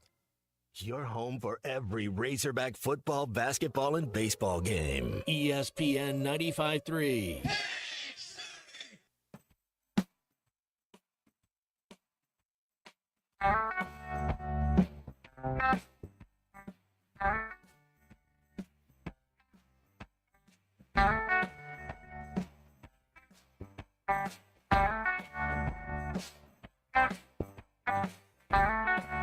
Well, I knocked to a window to leave her a note. Will you call me at the back of the grove? All the trees were in bloom. That sweet smell in the air. We were trembling together. We were young, we were scared, yeah. True love. Make sure to follow Halftime on Twitter at HitThatLineAR and on Facebook and Instagram at HitThatLine. Call or text 877-377-6963. Now back to Halftime with Phil Elson and Matt Jones. Appreciate a visit from Alyssa Orange from Pig Trail Nation every Tuesday. Afternoon, Alyssa. How you doing today? Hi, guys. I'm doing really well. How are you guys? Good, good. You sound chipper. You sound happy. You sound energetic. You sound like you're excited It's about my a big day off. weekend. It is, no wonder. What's it like to have one of those? I don't know what that's like. Well, I guess that's what it's like. You just kind of sit there and you hang out for a while. But Alyssa, we got is this football figure out how to make a champion make any sense to you? Because I'm at the point of, like, I understand it's a decentralized sport, much different than the professional sports. But you know, it's pretty obvious to me right now that 9 wins in the SEC is not the same thing as 9 wins in the Big Ten. You can tell me that we have 2 leagues that are co-equal, but I don't view it that way right now. Well, that's why she couldn't tell us. Yeah, we got you back. All right. I'm back. I'm back. I don't know what happened. I'm sorry. I got too excited, I guess. Well, you're back, though, but, kind of try to make sense for me about how we figure out a champion for college football and tell me why we wouldn't ever go to a thing of having, something that makes sense. 8 divisions across the country, have a real playoff, but we won't argue as much. No, I don't think so. I think, what's funny is the FCS has been doing it pretty well for a while. Maybe the FBS should take some notes. I guess they do. In that case, they have to get. Do they get rid of conference championship games at that point? I mean, that seems to be a little bit of a They sticking seem point. silly, to be quite honest. Yeah, but they do seem silly. They seem incredibly silly for leagues like the SEC. Not for the other leagues, though. Right now, not for the Big 12, not for the ACC, because those are the only bids that they're going to get. Just try to make sense of college football. You're going to end up running into a lot of roadblocks. I can't make sense of it. Yeah, it's going to be really interesting when they pick these 12 teams that are deserving to be in this college football playoff. And that team number 13, any fans of team number 13 that you need any kind of emotional support, call me. I understand what it's like to be team number 5 and not get in. And so, they were like, oh, well, 12, it'll make sense. Shoot. College football is doing a really good job of making it really hard to pick 12 teams in this first college football playoff expansion season. And I do not envy those people who have to make those decisions, but I think that this is kind of what was bound to happen. You expand it, you're always going to have that one team that deserves that they should be in. I think Taylor Swift, she's a fan of whatever team number 13 is. Alyssa, when you're looking at these 2 loss teams, and I'll keep Texas out because they only have 1 loss right now, but A&M, Georgia, Tennessee, Alabama, Mississippi. Out of those 5 teams right there, what is who do you have that's going to be on the outside looking in? Yeah, I think probably Tennessee.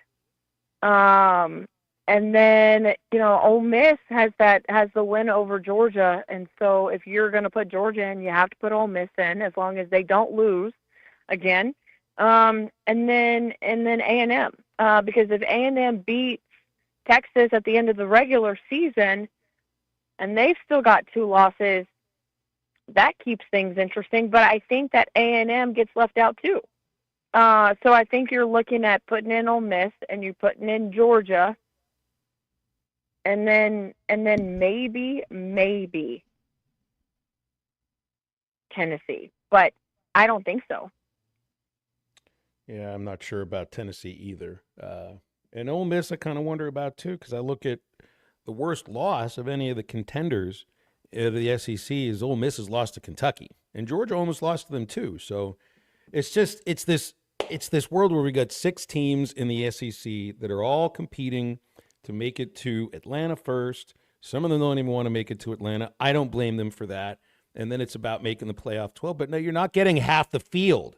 These 6 teams may be literally 6 of the 12 best teams in the country, but you're not getting 6. That's just a fact. Yeah. Yeah. But so then what does the SEC do?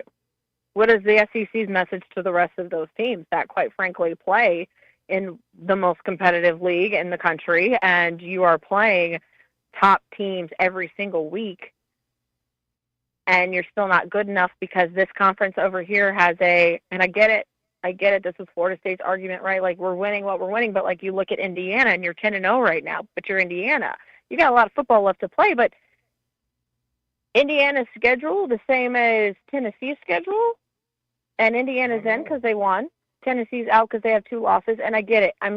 This is Florida State's argument from a season ago. We won the games on our schedule. We did what you asked us to do. But that's the SEC's problem right now, is how does that league handle feeling like teams that should be in are going to get left out to open up doors for other teams in other conferences that have a better record, but the strength of schedule isn't there. You bring up Florida State, and I don't want to. I'm not trying to pour salt in the wound, but it's okay, Matt. Let's talk about it. Okay, it's a real question. It's a real question. So, where do they really go from here? I've never seen this happen before. Maybe the time I saw it happen was when Arkansas had Tyler Wilson, and then Petrino, got canned, and we had a new coach, and everybody still had Arkansas like number 3 in the country, and then we didn't really do it. Florida State scored 21 points in the first game of the year. They have not reached 21 points. I mean, what is going on down there in Tallahassee? It's a nightmare, to be quite honest with you, and it's really frustrating from a fan standpoint. I'm gonna put my fan cap on for a minute and talk to you that way. I think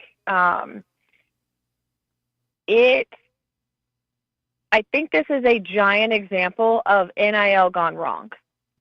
Okay? And bringing in people and taking chances on guys that just don't work out. You can't fix everybody. You can't put people into positions and hope that they find success and then not finding success. I mean, the fact right now that you're still bouncing back between Brock Glenn and this freshman back and forth depending on how they play each game, it's like that is a head case for a quarterback. I can't make a mistake, or they're going to put the other guy in, but the other guy makes a mistake, so now I'm going back in. Like, it's a nightmare down there. They're losing recruits back and forth every other day, it sounds like. You fire your OC, DC, and your wide receivers coach after that really embarrassing Notre Dame game, which I had planned on going to, and thank God I did not, because that had just made me mad. But this is disorganization at its finest, and I don't even know if Mike Norvell knows what to do. Just like you got to stop the bleeding like in Christmas or spring or something, because it doesn't look – I mean, they're going to beat College of Charleston, you think, so there's a second win. Hopefully. It's like, when do you stop the bleeding? Matt. And you brought up a great point. You got to go get in the portal and recruiting again, because it's not doing anything good for recruiting. It's not. And you're losing all of these guys, but then again, you've got NIL money that you're spending on guys. And you spent all of your off season trying to work the NIL world, and like Norvell has knocked it out of the park in the transfer portal before NIL got really ridiculous. But like, he's been able to have success in the transfer portal. This is a example of not having success and hitting on the wrong guys, and paying DJU whatever you paid him to come into Tallahassee. Even after watching the tape at Clemson and Oklahoma and Oregon State and thinking you can fix him and realizing you can't fix him. Okay? This is drama with players who left because they wanted X amount of NIL money, but then realizing that like, oh, my price tag really isn't what I thought it was in college football. Let me come back now. Like, it is messy And you are seeing what can happen if it becomes this disorganized free-for-all, and then you're supposed to actually try to play football as a team on Saturday.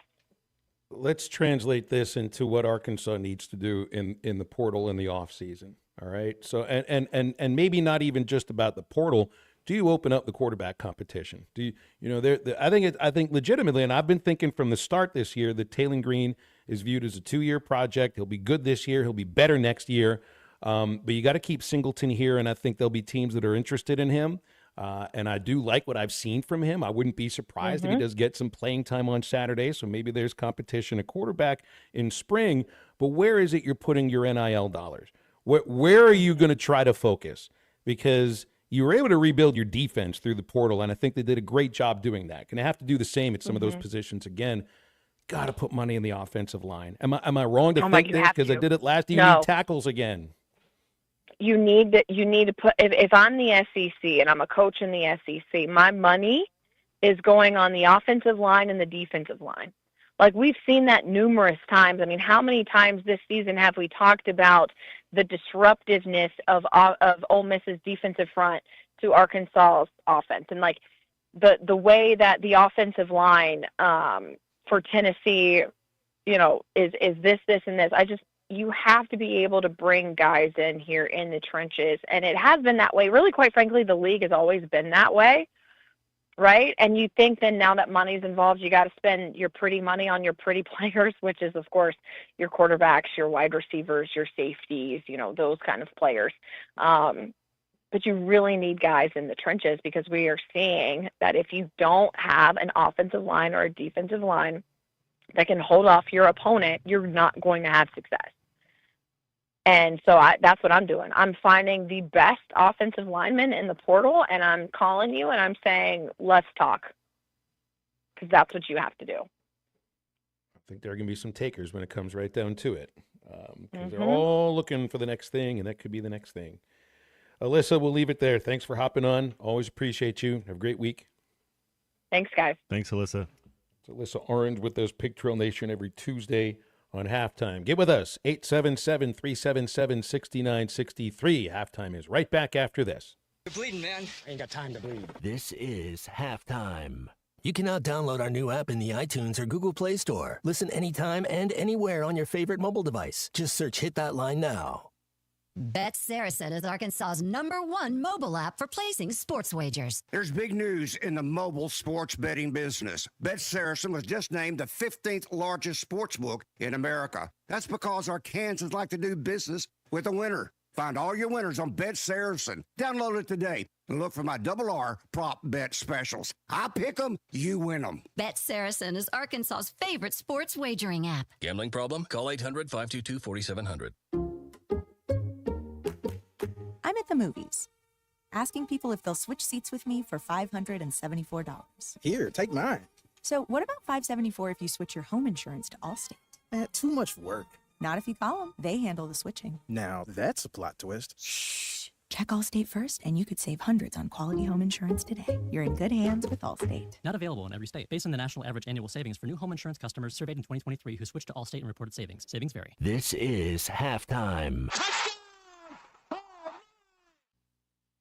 Whether you're fishing for coldwater bass on Beaver Lake or Table Rock, or fishing for a trophy brown trout on the Mighty White River, the Smithwick Original On ESPN Arkansas, download the brand new Hit That Line Now app in the Apple and Google Play stores. ESPN Arkansas, more than just radio stations. Tommy Kraft here. When it came time for new gates and some fence repairs at my home, the Fence Man was my first call. The Fence Man does it all, from large commercial jobs to small residential repairs. Wood privacy fence, vinyl fence, commercial or residential chain link, even custom wrought iron fencing. 479-782-3936. 18 months, same as cash financing with approved credit is now available. If it involves fencing, the Fence Man does it. The Fence Man. He ain't afraid of no work. 479-782-3936. It's a dandy white perch.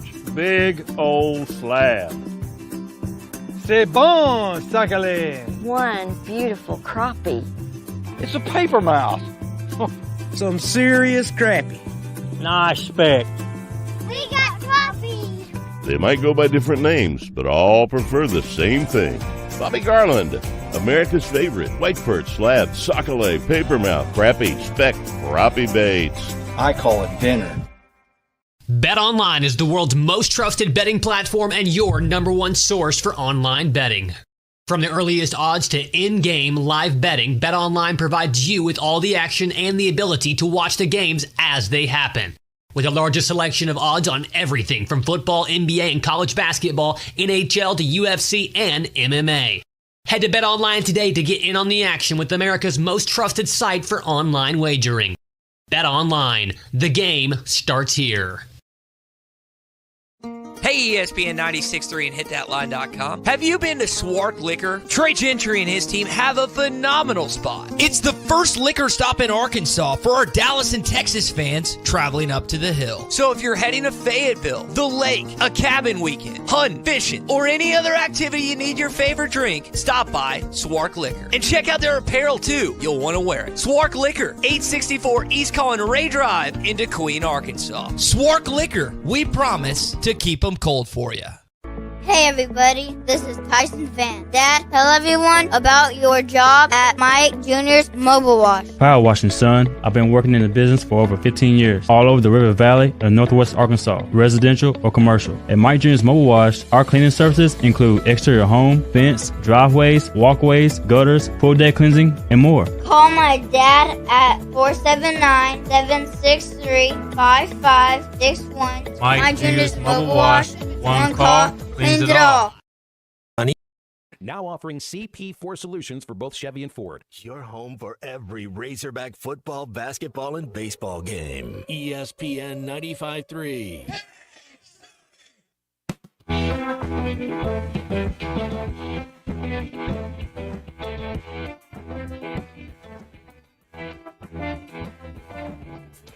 Forward to every day, oh my.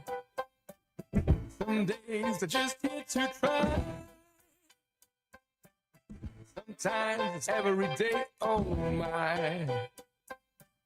Sometimes it's every night.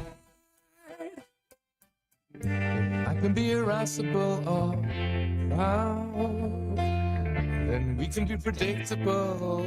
We turn to face each other. We turn to test each other.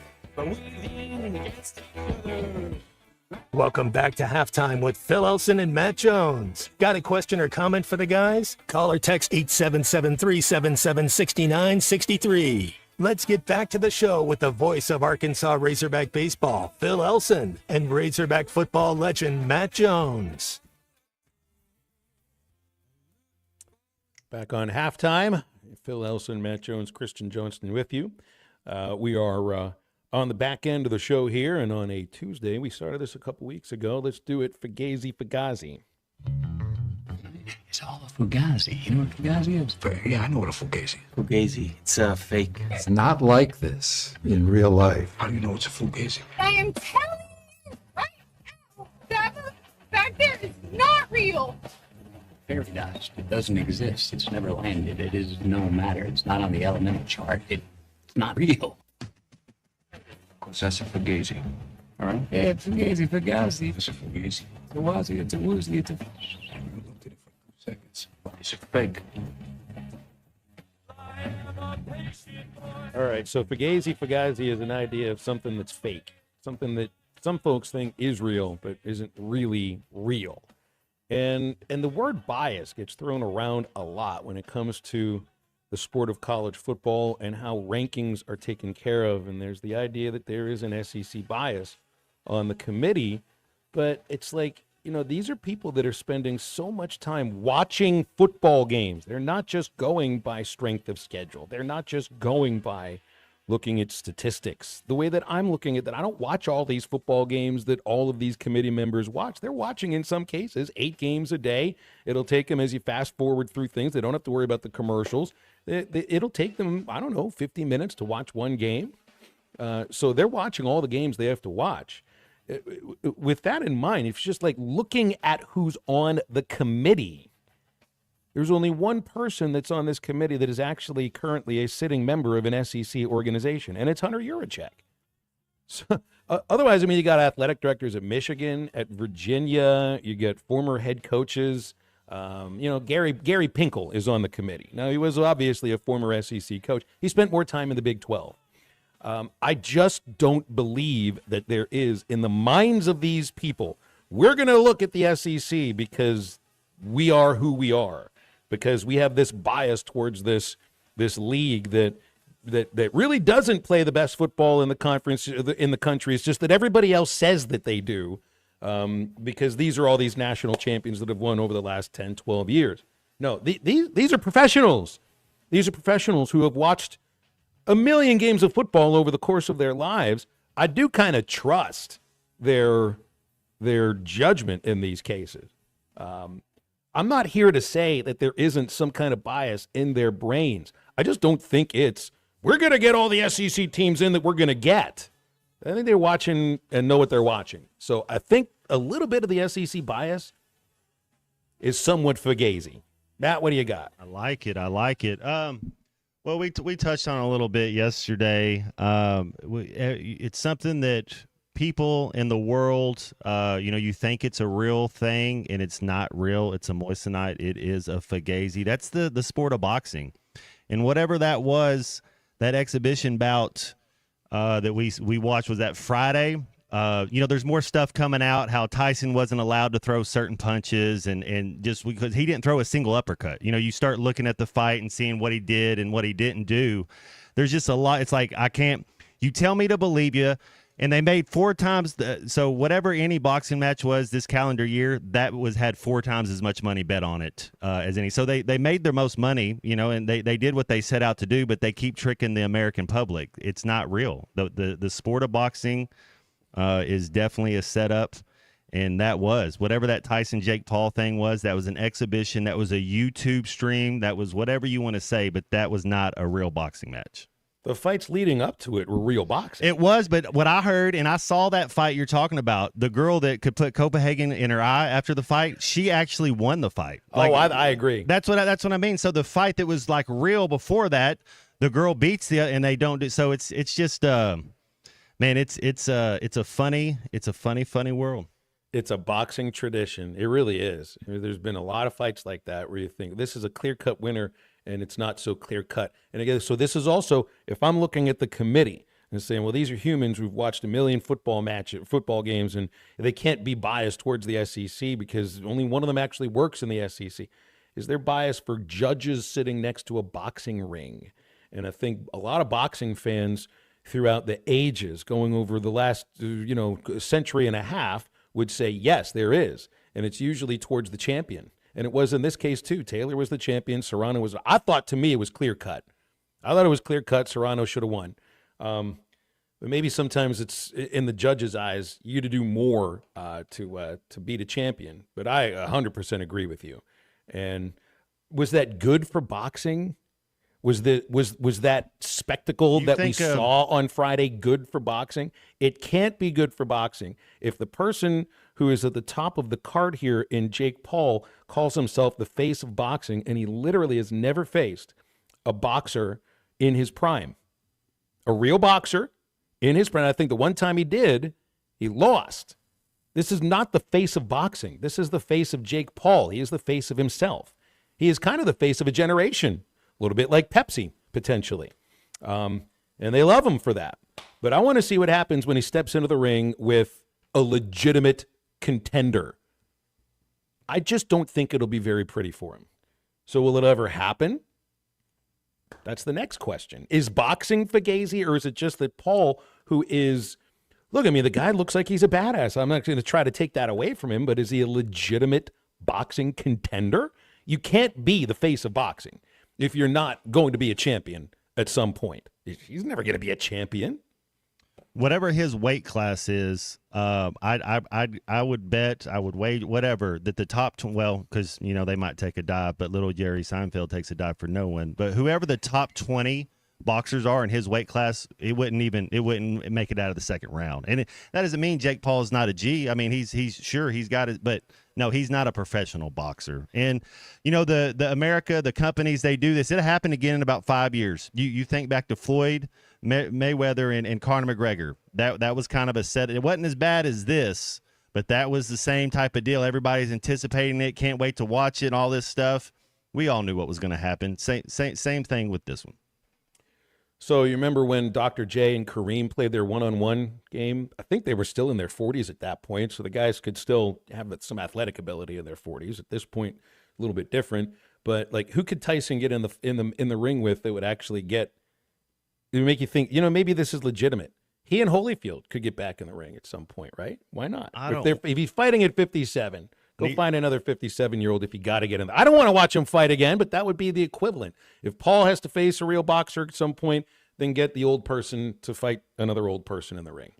Yeah, they're no spring chicken. The thing, too, about concussions, Phil, is when you're younger, you can absorb that a lot better. When you're in your 60s and somebody's pounding on your head, that you got dementia the next day. There's no way. That's just it's cruelty, and we don't need to see 60-year-old men getting out there in the ring doing that. So my other one, I had another idea about something that's fugazi, and I think it is the process that we use to pick a college football champion. It's just, look, the 12-team playoff I think is better than the 14 playoff, but this is still just ugly, messy, and doesn't make sense. I mean, I understand the idea of the traditions of the conferences and the decentralization of the sport of college football. It's as decentralized of a sport as there is in the world. And maybe the conversations and the arguments are good for the sport. But this is not the way that you pick a champion. With the partner leagues all playing different numbers of games, and then we're left to debate what matters in one league compared to another league, and supposed equal partners, and they're not equal partners. And now we know full well that the Big 12 and the ACC are not equal partners in terms of the talent they bring that they bring into their conference. They're not getting the equal amount of money, so they certainly are not equal conferences. The Big Ten and the SEC are the big leagues of this thing, and they're driving the train. So they're the ones who kind of decide how you're going to create a playoff that decides a college football champion. So they're the ones who are resistant to the student football league or whatever that was created. Something that makes more sense is something the way that professional sports does this. Everybody plays the same amount of games. You play the same amount of games against your own division or conference or league or whatever it is you want to call it. They all mean the same. It's not a matter of committees. It's not a matter of biases. It's a matter of freaking standings. Something that you can look at a chart and say, this makes sense. This team is X amount of games behind that team, and that team gets to go to the playoffs because of that. That's right. Ryan and Prairie Grove Texan, the FCS playoffs aren't fugazi. Now, they do have a selection committee. I can understand that, but there's more teams involved in it. And I think a lot of it also has to do with who wins the leagues in that case. I like standings. I like standings that make sense, that don't just come down to tiebreakers, which we are left to in this ridiculous, crazy, stupid, but beautiful sport that we seem to love so much. If the NFL is the most popular sport in the country and college football is either 2 or 3, why can't we have college football in the way we've created a champion look a little bit like the NFL? I understand it's a different sport, different size ball, the hash marks are different. Knee down in college football, no one touching you, you're down. Different in the NFL, the size of the goalposts a little bit different, and their height and all of that. Again, the different rules, it's fully understood. But the NFL does it better. You might not like the NFL and the product and the excitement level of it, but the NFL chooses a champion in a way that is 3 million times better than the way college football does. The NFL's playoff system is the opposite of fugazi. It works.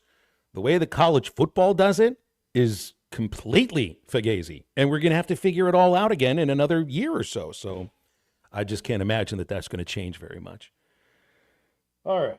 877-377-6963 if you got thoughts on that. It's not fugazi if you're craving anything sweet and delicious and you get over to Andy's Frozen Custard. Greatest frozen treats around. Andy's has you covered. And if you're gearing up for the big game, don't leave empty-handed. There are 6 that you can take home with you for the Pick 6. That's 6 of your favorite flavors. Perfect game time treat at Andy's Frozen Custard, Rogers Avenue in Fort Smith, East Oak Street and Dave Ward Drive in Conway, and in North Little Rock on JFK Boulevard. Stay with Halftime. We'll wrap up hour number 2 after the break. Like baseball, movies, good clothes, fast cars, whiskey, and you. This is halftime. Waldron Wave Rural Connect. Internet is now available in your area. Fast fiber internet and full-featured home phone are ready for you. This covers areas around Waldron, Bates, Winfield, Y-City, and more. Check out your address online today. The best whole home solution of internet and phone, all from a local provider you can trust. Order online On ESPN Arkansas, download the brand new Hit That Line Now app in the Apple and Google Play stores. ESPN Arkansas, more than just radio stations. Tommy Kraft here. When it came time for new gates and some fence repairs at my home, the Fence Man was my first call. The Fence Man does it all, from large commercial jobs to small residential repairs. Wood privacy fence, vinyl fence, commercial or residential chain link, even custom wrought iron fencing. 479-782-3936. 18 months, same as cash financing with approved credit is now available. If it involves fencing, the Fence Man does it. The Fence Man. He ain't afraid of no work. 479-782-3936. It's a dandy white perch. Big old slab. C'est bon, sacalé. One beautiful crappie. It's a paper mouse. Some serious crappie. Nice speck. We got crappies. They might go by different names, but all prefer the same thing. Bobby Garland, America's favorite white perch, slab, sockeye, papermouth, crappie, speck, crappie baits. I call it dinner. BetOnline is the world's most trusted betting platform and your number one source for online betting. From the earliest odds to in-game live betting, BetOnline provides you with all the action and the ability to watch the games as they happen. With the largest selection of odds on everything from football, NBA, and college basketball, NHL to UFC and MMA. Head to BetOnline today to get in on the action with America's most trusted site for online wagering. BetOnline, the game starts here. Hey, ESPN 96.3 and hitthatline.com. Have you been to Swark Liquor? Trey Gentry and his team have a phenomenal spot. It's the first liquor stop in Arkansas for our Dallas and Texas fans traveling up to the hill. So if you're heading to Fayetteville, the lake, a cabin weekend, hunting, fishing, or any other activity you need your favorite drink, stop by Swark Liquor. And check out their apparel too. You'll want to wear it. Swark Liquor, 864 East Collin Ray Drive in Queen, Arkansas. Swark Liquor, we promise to keep them cold for you. Hey everybody, this is Tyson Van. Dad, tell everyone about your job at Mike Jr.'s Mobile Wash. Power washing, son. I've been working in the business for over 15 years, all over the River Valley and Northwest Arkansas, residential or commercial. At Mike Jr.'s Mobile Wash, our cleaning services include exterior home, fence, driveways, walkways, gutters, pool deck cleansing, and more. Call my dad at 479-763-5561. Mike Jr.'s Mobile Wash. One call, cleans it all. On ESPN Arkansas, download the brand new Hit That Line Now app in the Apple and Google Play stores. ESPN Arkansas, more than just radio stations. Tommy Kraft here. When it came time for new gates, with Sharp Equipment to complement its offerings to their great customers. Sharp Equipment would like to thank the Taylors and look forward to continuing to serve the River Valley and beyond. Stop in at 5608 Wheeler Avenue and see what all Sharp Equipment has to offer. the best selection of RVs is now even better at Wheels RV in Springdale. Wheels RV has added Brinkley RVs to the already loaded lineup of Grand Design and Forest River products. See the Brinkley Model Z, the latest innovation in luxury fifth wheels. And like always, every new RV comes with a lifetime warranty, so you can camp with confidence. So stop in and find out why Wheels has been voted best RV dealer year after year. Wheels RV, 5 miles west of exit 72 off of I-49 in Springdale. Seek, explore, discover with Wheels RV. Your home for every Razorback football, basketball, and baseball game. ESPN 95.3.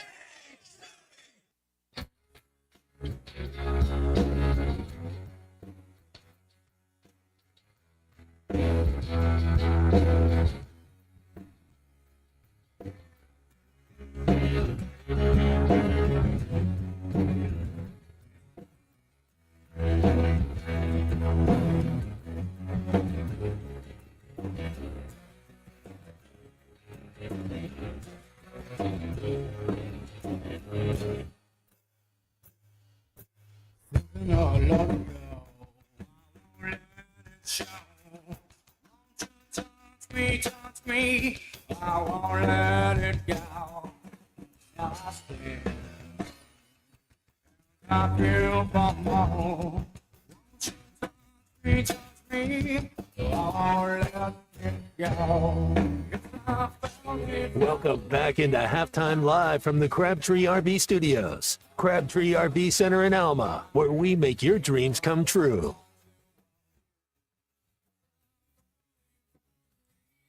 So my dad's playing in baseball tournaments for the last month, Matt. He was in Arizona for a couple of weeks. He's been in Florida for the last 2 weeks with my mom. He's 76 years old. He's playing baseball against other guys around his age. He did send me a video today of the guy that they were hitting from the other team who was pitching against them. And he was pitching underarm, not sidearm, not like a Dan Quisenberry underarm or like a Kent Tekulve. I mean, it literally was like tossing like a softball. Like and I Jenny told him Finch? Yes, but Jenny Finch actually throws hard. This guy was lobbing it, and I thought, this is not baseball. Oh, like Rookie of the Year. Sort of exactly like Yeah. that, yes. This is not baseball. What are we doing here? This looks like a completely other thing. But it was the thing he had told me the day before that hit me a little bit about this. And I've been to one of his plus 70 tournaments. It's not quite like watching SEC baseball. He played against, there are guys that are playing in these tournaments that play big league baseball. I don't know if you remember, a shortstop named Fernando Gonzalez or a pitcher named Bill Spaceman Lee. Lee was kind of famous. He might have had one of the better quotes of any athlete in the 1970s as he admitted that he sprinkled marijuana flakes on his Wheaties in the morning. I think he said that about 1975 or 76. He's still kind of like that. Lee's not a pitcher in this for this team he's playing for. He was playing first base. My father told me that he's playing first base without his teeth in. And that just, I don't know. It's not like you need your teeth to play baseball. It's just that feels a little bit more like hockey, and would frighten me if I got to first base and the first baseman smiles at me and all I can see is the back of his throat. Every time you get in the batter's box, you got to give the pitcher a wink. Well, it's like you know something he doesn't. I think Bill Lee knows quite a few things that other people there do not know about. My father was like, ask him about the Wheaties comment or any of the other things that he might have gotten into, because that's the kind of guy Lee was. He was. Those were your boys' Wheaties too. That was your Caitlyn Jenner's Wheaties. That's what happened. You can't eat the Caitlyn Jenner Wheaties. Well, that was back in the day when Wheaties was like really popular. Does anybody out there eat Wheaties anymore? And being on the Wheaties box doesn't mean quite the same. It's like being on the cover of Sports Illustrated. It's not the same any longer. Although, you can publish a magazine on the internet. You can't eat cereal virtually, at least not that I know of yet. It's pretty impossible to do. I haven't had a bowl of Wheaties in a minute, man. Never sprinkled marijuana flakes on my Wheaties, because that just doesn't. I don't think that would kind of ruin the malt flavor. It's wasteful. It's very wasteful. It's much rather just eat the Wheaties in the morning, feel good about it, and move on in the day. But they won one of those tournaments. I think he won a couple of those tournaments. So it's amazing. The guy can and some of the scores are getting out of hand. It's like, I think their score yesterday was 24-7. I mean, it's getting to the point of like bad football scores are not supposed to be baseball scores. But hey, if you can play baseball at age 76 and you legitimately can throw a baseball 60 feet 6 inches like he can, and he doesn't underarm it, I don't think he can quite do the straight overhand like he used to at 76.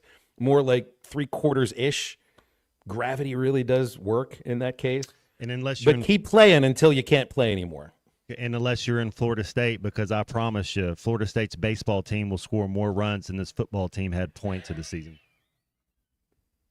They're going to be pretty good in baseball, Matt. You very well might be right about that. 877-377-6963 in our third hour. It'll be Bill King from Nashville Sports Radio in about 20 minutes. Otherwise, whatever you want to get to as we get into hour number 3, 877-377-6963. And halftime is right back after this.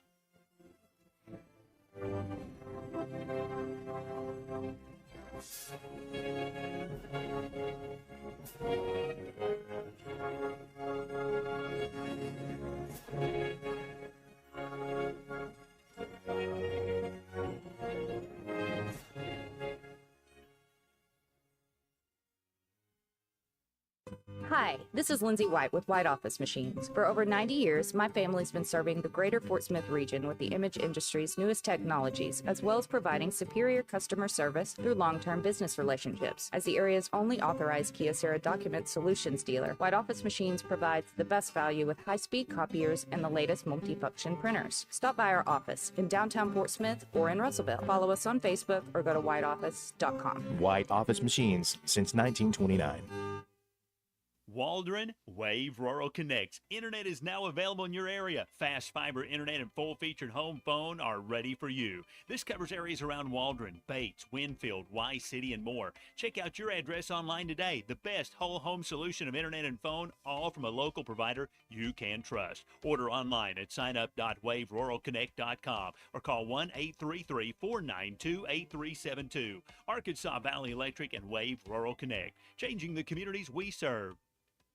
Brothers Roofing and Restoration, a licensed and insured local roofing contractor in Arkansas. Since his playing days for the Hogs, Brother Alexander has been on rooftops, many years as an adjuster, and in the past decade as a roofing contractor. He knows how to help you through the insurance process while replacing your roof using only the industry's best materials. And being a lifelong Arkansan, he'll be here to stand behind his workmanship and warranty. Call 479-353-3877 to arrange a time for Brother and his team to inspect your roof. With everyday low prices on top brands, locally owned Jaegers Ace Hardware is committed to offering real service with real savings. Our brand new Barling location is now open at 942 Fort Street. Get these red hot buys at all 5 locations. A 230-piece Craftsman Versa Stack Mechanics tool set, only $99. Milwaukee Select M12 and M18 tools and batteries, also $99. And Ace Reward members get super instant savings on select DeWalt and Craftsman tools and accessories. Find more everyday low prices online at JaegersHardware.com.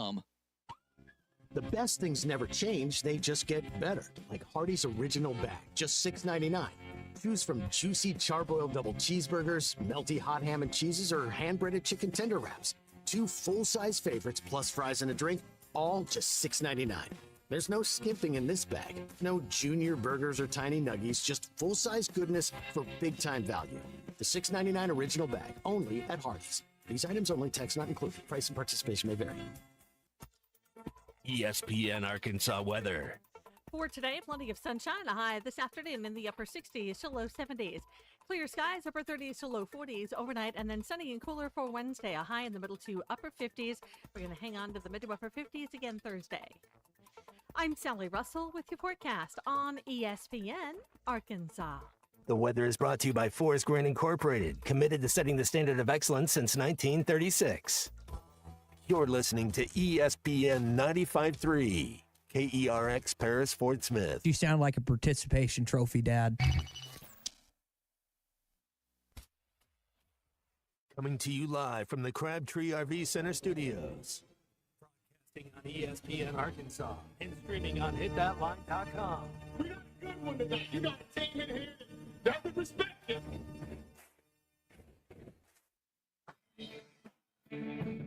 Ask me if I'm all right. What can't they dominate? And we not doing it. We're going to go get one and celebrate on somebody else's field. Yeah.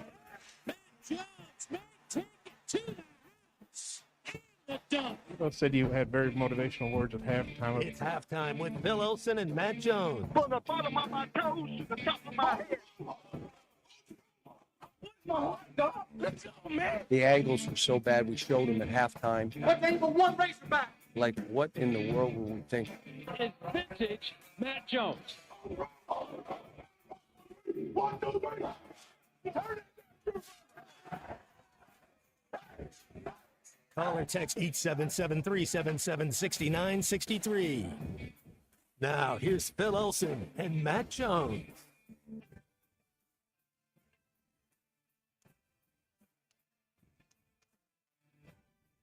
Hour 3, welcome back. ESPN Arkansas, hitthatline.com. We're into our third hour of halftime. Phil Elson, Matt Jones. It is C45, Colton Little, who takes over. So this is his show for the last 60 minutes, which Christian Johnston got to decide what we talked about for about 5 minutes or so in the opening hour. 45, what do you think? What's interesting you for the moment before I tell you what's interesting me? I'm just seeing a lot of this chatter today, most recently about the lack of attendance at the basketball game, and that's kind of just, I know we've already talked about that today, but that's kind of been the only thing that I've really heard a bunch of today. Haven't been able to listen to much of the shows, been doing a lot of production today. But just from what I've seen lots of complaining about this and that and the lack of attendance and whatnot. And really, to be honest with you, I think that basketball team is going to eventually pack that stadium out. I think this Friday is actually a really good opportunity to do it. It's playing an in-state team Friday. I'm sure a lot of fans would actually probably double dip and make it up for the game that Saturday as well. So people that are complaining about that, I know that there's a lot of issues with people talking about corporate greed and seats unsold and tickets unsold and this and that. And really, honestly, folks, I think that team is going to eventually really excite enough people to pack it out every night, especially during conference play. So I wouldn't lose too much sleep about that. I wouldn't scratch my head too much. I'm just not sure what it is you expect as far as a crowd's concerned for a Monday night against the University of Pacific. There was a Monday night when Big Monday was a thing. If it was Big Monday and you're playing, I don't know, Alabama or Tennessee or whatever, then maybe I think I'd, do a little not admonishing, but just questioning. It's like, what are we doing here with our tickets for a Monday, November? I don't know. I guess I expected a few more people there, but then again, I think it's difficult. You got a fan base. And I don't think about this all the time, but I should, because I don't live in Fayetteville. I drive up for all the games, but I'm paid to be there. There's plenty of other people that might have some tickets that live a couple hours away, 3 hours away. I mean, you can put effort forward to try to make sure your tickets are used, or you can not use them, because it might be difficult to actually convince people to try to use those tickets. I mean, it sounds easy to do. Hey, who wants these tickets? You don't always get the kind of response you're hoping for, or might have even been expecting. So I wanted to get into to some of the stuff that Sam Pittman was talking about yesterday. For the, it was a little bit about what you're looking at against La Tech, a little bit about the last couple of weeks, but it's even a little bit more about what could be happening in the time coming up after the Missouri game that's independent of a bowl game. You do have 20 players that are going to be walking on senior day, but apparently one of them they're going to try to convince to come back. Anybody who puts in the work for a team and, it's their last home game or whatever, there's always a strong emotion that goes into that because you love them. But it's also different feeling because now this young man's getting ready to go off and do something else, whether it be in the business world, whether it be in NFL. Like Hudson Clark and Eric Gregory, those are two guys that have been here for 6 years, and so the guys that are loyal, Landon Jackson could have left and went to the NFL or could have went in the portal, and he didn't. So each one of them are a little bit different, but just very grateful for the guys that came back and the hard work and energy and effort and loyalty that they had to the program. And the one guy who's walking that he did say he wants to convince to come back is Braun at the right guard position. Guards were getting a lot of talk over the press conference because this is also potentially a game where you don't dress Patrick Kutas because of trying to keep his red shirt available. So it's either you either play him against La Tech and not against Missouri, or it's vice versa because they're trying to stick to the player's request of being redshirted. But in terms of Braun, I think he's the only one who might be out of eligibility. Blackstock may be out of eligibility once this is over, but I think he may be a redshirt junior, so he still could have time. You may end up with a place where there's going to be competition for is there competition for every spot on the offensive line next year? I don't know, and I do think they really like Nichols. I think he'll stick there with Kutas. Maybe you convince him. You want to have him as a red shirt, so you're looking forward to him being there next year. Yes, he'll probably be a guard for you at the same time. But in terms of the positions at tackle, it's going to be a different story. Got to bring in some other guys, and Matt, is that where you think that's where most NIL dollars have to be focused on in the offseason? If you're going to win in the SEC, you have to have an offensive line and a defensive line, no question. You got to go out there and evaluate the right guys. And something Alyssa brought up, Florida State, I think, went out and got some talent, but maybe they're not good locker room guys. So it's tough. You know, you got to. I think they did a good job last year from the year before changing the dynamic of the locker room. I think that's why this team's going to a bowl game. And it's the little things. And we can get better. We can get better to the attention to detail and doing the little things better, because if you just do the little things, the big things will take care of themselves. Well, I also don't want complacency heading into next season, because there really isn't anything to be complacent about. If you're anybody that's been a starter this year, I don't feel like there should be a guarantee that you're a starter next year. And you want to bring in the kind of players that can compete for starting time at all of those positions if you bring them in, right? And you knew you brought in tackles that were going to start. You just knew that was the case because your tackles from last year transferred away. So maybe it's a different thing coming into this next year, where if you bring – now, I think a lot of teams were after Carmona. Carmona should come back another year. I know he's eligible for the draft, but I think that there's room for improvement. I think he's even talked about, you renegotiate in the offseason, so I think he'll be looking at that too. But do you just keep him there? If you try to find somebody who is at the same level or better and compete. It's the same idea as what I want to see at the quarterback spot in the spring, Matt, is still competition. I still think Taylon Green is a 2-year project at Arkansas, but that doesn't necessarily mean that you just hand him the job in the spring without some kind of competition that might also have the purpose of keeping Malachi Singleton on the team, because I do like what I see from him. You need 8 offensive linemen. You need 3 tackles to compete for 2 spots. You need 4 guards or 3 guards to compete for the 2 guard spots and 2 centers. Like, that's kind of what you want on the depth chart, and then those guys compete. So you got to get to 8. Whatever. I don't know. I think Coach Pittman said 7 or 8 before, if you remember right. But that's what you have. And then on the defensive side, you're a lot more interchangeable. You're able to do that, but you have to go and replace Landon Jackson. I don't care if you got to go to Kentucky. I'd look at Kentucky first. Mark Pope's come out, not Mark Pope, sorry, but their coach has come. Stoops. Yeah, Stoops has come out and said they don't have the NIL money. He doesn't like doing. I mean, I would go and just dissect, look at some of the Kentucky players. I guarantee you, there's 1 or 2 that can help us play. Go look at Mississippi State. There's probably a guy there that can go help us. I know Oklahoma State had a couple of good dudes that I liked on their team. They had a tight end that was a freshman, number 40, if you remember. He was an absolute stud. So there's places we played, and to me, that's evaluating where your money's good money. Like, if you can go and you've played them and you've already seen them and you've kind of got that evaluation, you kind of know what you're getting. And it's a higher level. You're getting somebody out of the SEC. You're getting somebody out of the Big 12. And it doesn't mean you can't go find a gym at Texas A&M Commerce. It doesn't mean you can't be right on that. But to me, you got to go pluck a couple guys that are high-level guys, because then you've already evaluated them, and I think that's good. That's good money spent, where you're not taking it's always a gamble, but it's not as big as a gamble. Let's talk with Jacob, who's given us a call out of Fort Smith. Good afternoon, Jacob. Thanks for calling Halftime. What's up? Hey, Phil.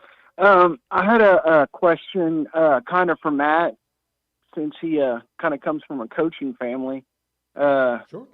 I've got a son that plays 7th grade basketball, and I don't expect anybody to care about him, but I just want to know if I'm going about this right.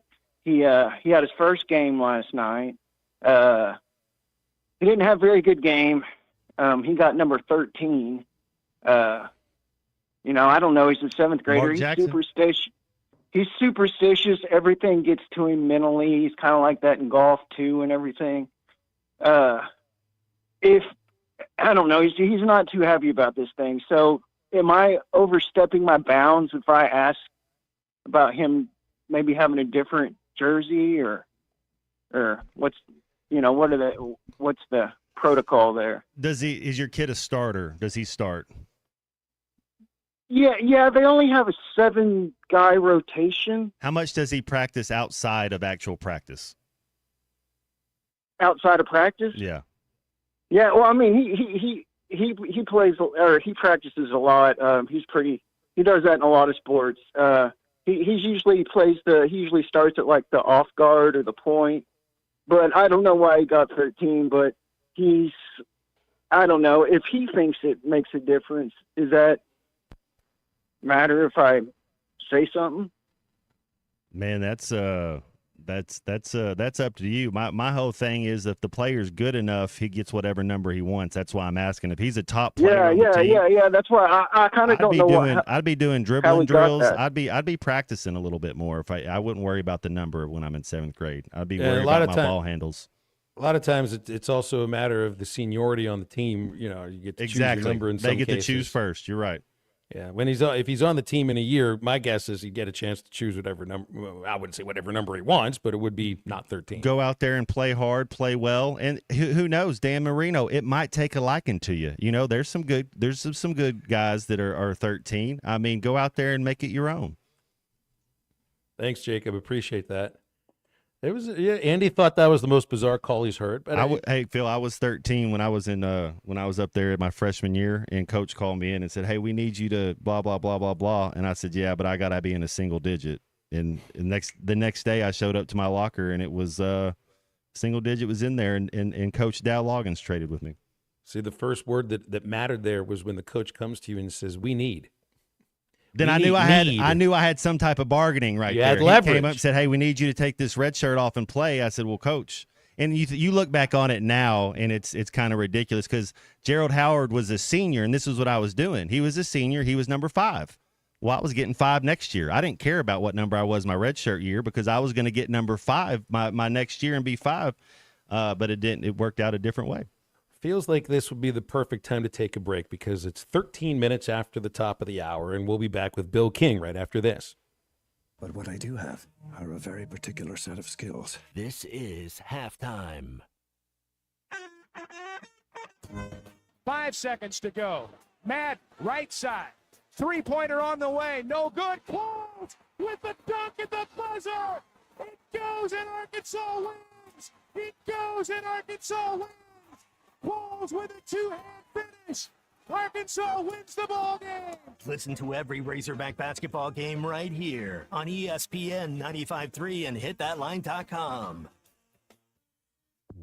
Up to $10,000 off or $7,000 off and 0% financing on select 2024 GMC Sierras at Harry Robinson Buick GMC. The 24 GMC Sierra will conquer the road with confidence. Up to $10,000 off or take $7,000 in discounts and 0% financing with approved credit. Harry Robinson Buick GMC. We are professional grade. Harry Robinson Buick GMC. Exit 11 off of I-540 in Fort Smith.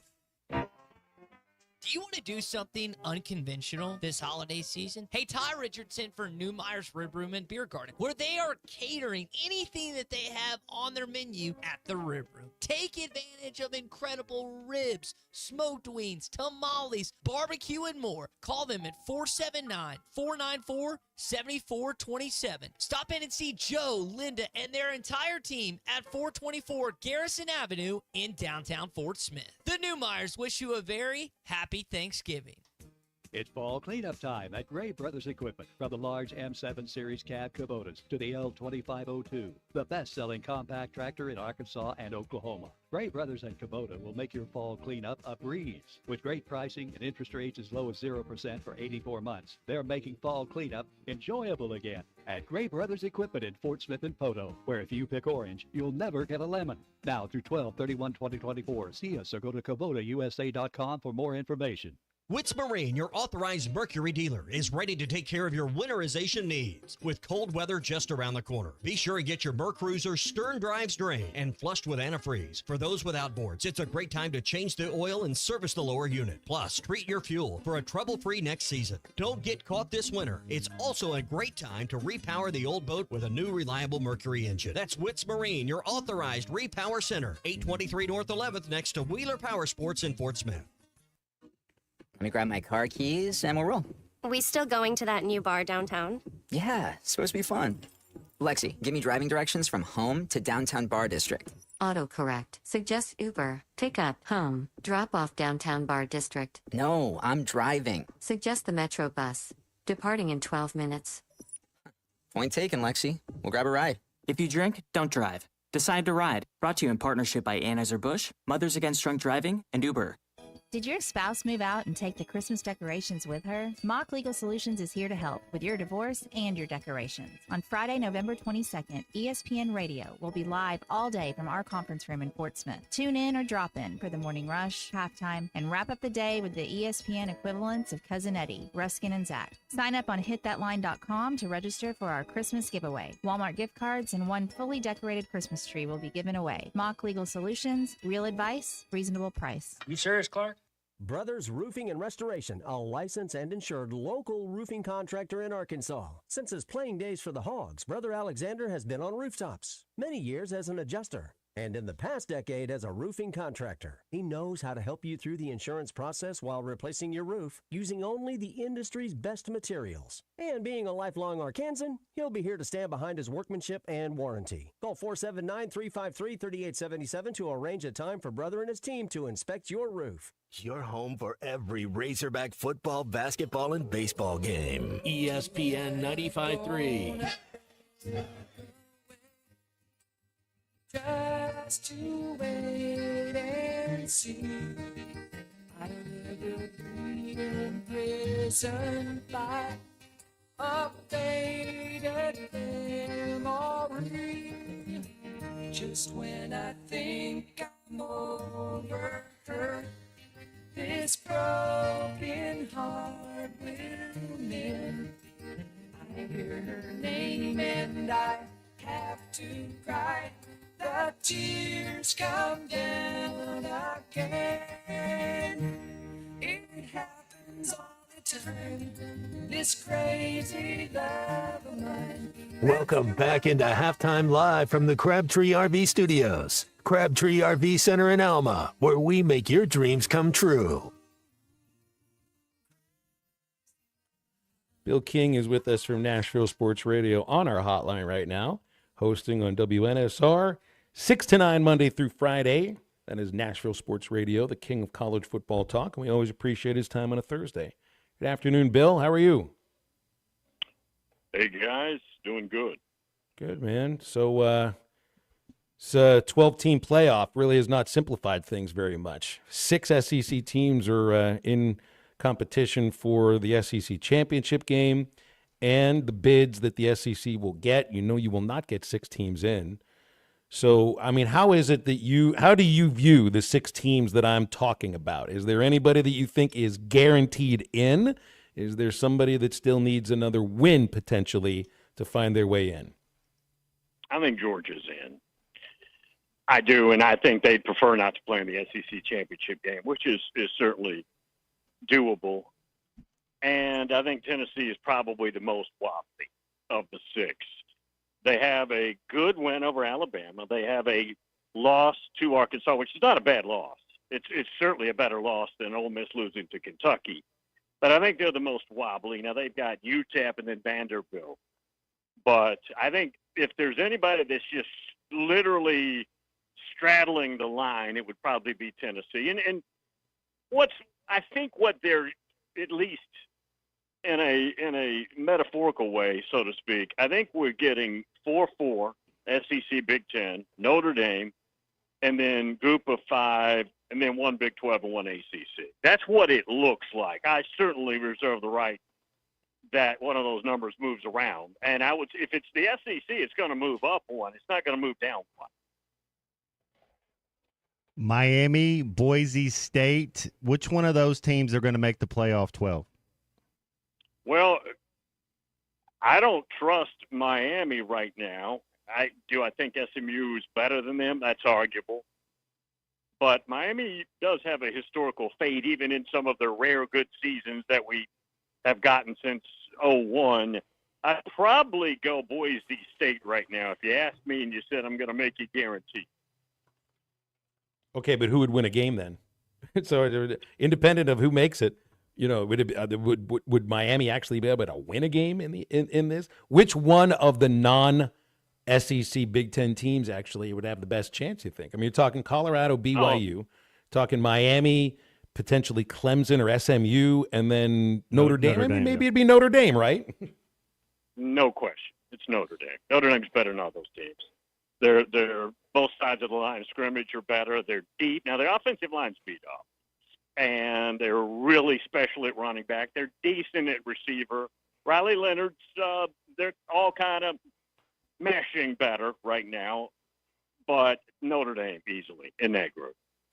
Big one this Saturday is in the Big Ten, and a lot of unknowns. For the listeners who haven't seen Indiana play football this year, how do you see this one going? What do you expect from this Indiana-Ohio State matchup? It's a little strange. I've got a lifetime of IU football, but very little success. They haven't been horrible through those years, but this is one of the most unusual out-of-nowhere ascensions parabolically that I've seen.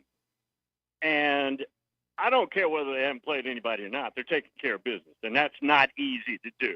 The average fan thinks you just show up with a bad schedule and anybody goes 10-0. That is not the case. I don't think they can win this game. I'm wondering how bad is it going to be. And I don't think it's going to be a blowout, but I think Ohio State wins handily. Coach Sig is a fantastic coach. He's been around a long time. He's 63. He wins everywhere he goes. And he might be, guys, the most confident acting coach that's out there. This guy exudes confidence, and you can tell in his team. Bill, there's Notre Dame has 2 games in 7 days, which that's not anything out of the ordinary, but they take on Army, and then they go to California to take on USC. Any chance they have a slip up in one of those? I don't know. They beat the other academy school pretty good, Navy, but is Army a little bit of a different challenge? And then USC, I mean, they beat LSU, so there's no. I mean, if they got it all figured out, USC could beat Notre Dame, so to speak. Does Notre Dame win their last 2 games of the season? If I had to bet, yes. They play Army Saturday night, Yankee Stadium, and that's a tough offense, and they can throw out of that offense now too. So it's a little more troublesome than a very difficult triple option type attack would cause you. But this Notre Dame team is so steady. And Al Golden, their defensive coordinator, is arguably the best defensive coordinator in the country. They're very fundamental. They're strong. They're deep.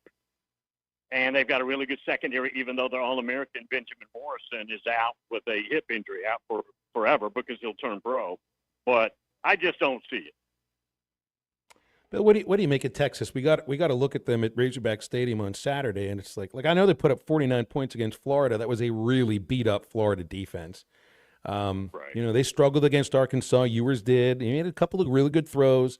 You know, they had a little trouble moving the ball against Vanderbilt. They certainly did against Georgia. But it feels like they're in almost no matter what. Right. That's a great defense. But is Texas going to have to win games in the playoff based upon how well they play defensively? Because offensively, they've kind of been up and down. I think so. When you hear people talk about the better defenses, defensive fronts, Tennessee's one of them. South Carolina, as you guys know, incredibly stout up front. I would say A&M would be another one. Ole Miss is incredibly deep and good up front, as Arkansas saw. But I think Texas is too. Now, they lost those 2 deep interior defensive linemen, D tackles from a year ago who are in the pros, but they haven't really lost a step. They're front to back excellent on that side of the ball. Bill, in the media, it seems like people keep saying, hey, let's wait for a Heisman moment. And I think it's like be consistent week in, keep being consistent. Is somebody had a Heisman moment? Has somebody went to the forefront for you? If it's Genty at Boise State, mine is Travis Hunter, the amount of plays he's playing, the effect he's having on the game. And I know those are both, neither one of those teams would be where they were if they didn't have the running back of Boise State and the all do it everything guy out there, Travis Hunter. Or is it easy to say you give it to Dylan Gabriel because they're undefeated? Has anybody taken a hold of the Heisman Trophy? I don't think so. And it's been a few years since I voted for it, but I haven't had that moment for me. Now, Travis Hunter, and you brought this up a long time ago, which I dismissed, but he's way more in it than I gave him credit for, and I'm a huge fan of his. But maybe this is another Charles Woodson year. But and I don't want to say by default, because that would be negating what he's done, but just because there's not a quarterback right now that clearly is above everybody else. And it's a quarterback award in general terms. So it could be Travis Hunter.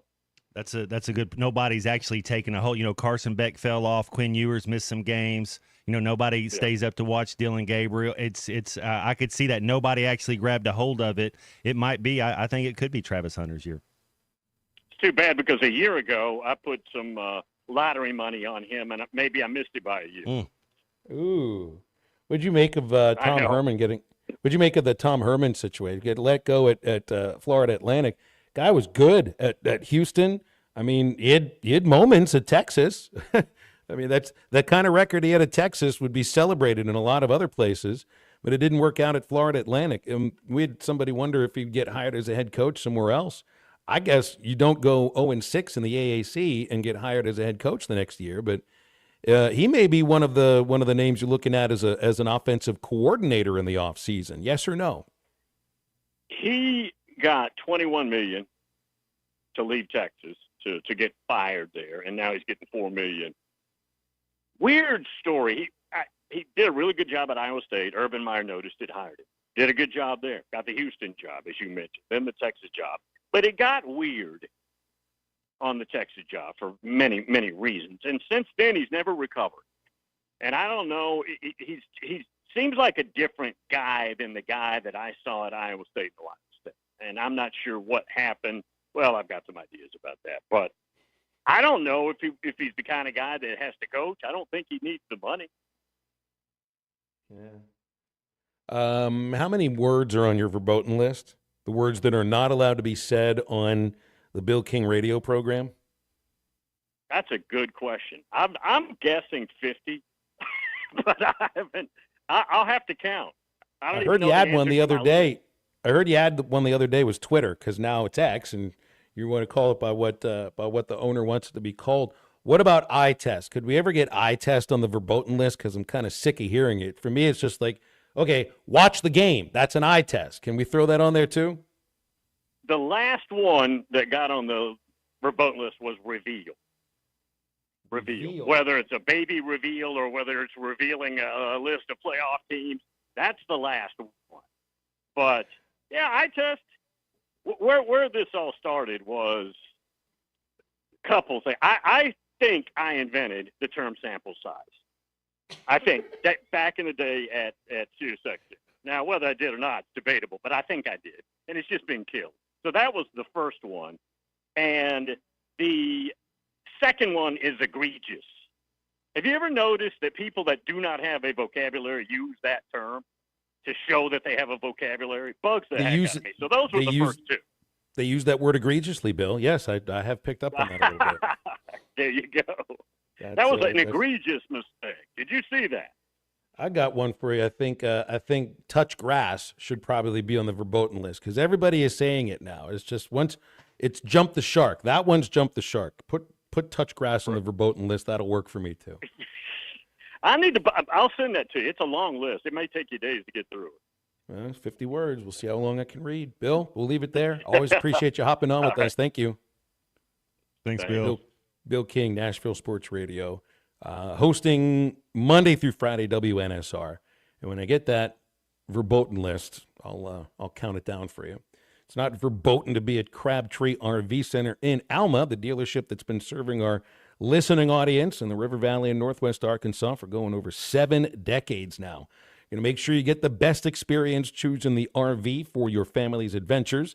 The service and parts department there with you as well. Everything you need in between at Crabtree RV. You can give them a look at crabtreerv.com as well. 877-377-6963 for calls and texts on halftime. It's the home stretch, and we are back after this. So you're telling me there's a chance? This is Halftime. You can now download our new app in the iTunes or Google Play Store. Listen anytime and anywhere on your favorite mobile device. Just search Hit That Line now. It's that time of year, jackpot season. Play the new $1 Million Jackpot Scratch-Off ticket from the Arkansas Scholarship Lottery. You might just, win one. It's the biggest instant prize of the year, and that's just the icing on the cake. There's more than $50 million in prizes out there waiting for a winner. Be that winner. Try the new $1 Million Jackpot ticket in stores now at a lottery retailer near you. Happy jackpot season. Call 1-800-522-4700 for Problem Gambling Helpline. Are you ready to build your company's dream team? Just like in sports, finding skilled players is essential for success. With Robert Half's winning combination of specialized recruiting professionals and award-winning AI, we'll help you find the MVPs and key role players who will have you hanging banners in the rafters. Because in business, it's all about having the experienced team on your side. At Robert Half, we know talent. Visit roberthalf.com today. You're listening to Halftime Live from the Crabtree RV Center studios. Crabtree RV Center, where RVing is life. This is Coke Zero Sugar. Could I be the best Coke ever? Try and taste with your ears. Hear those bubbles? Imagine them tingling on your tongue. Fizzy deliciousness. Listen to that cascading liquid.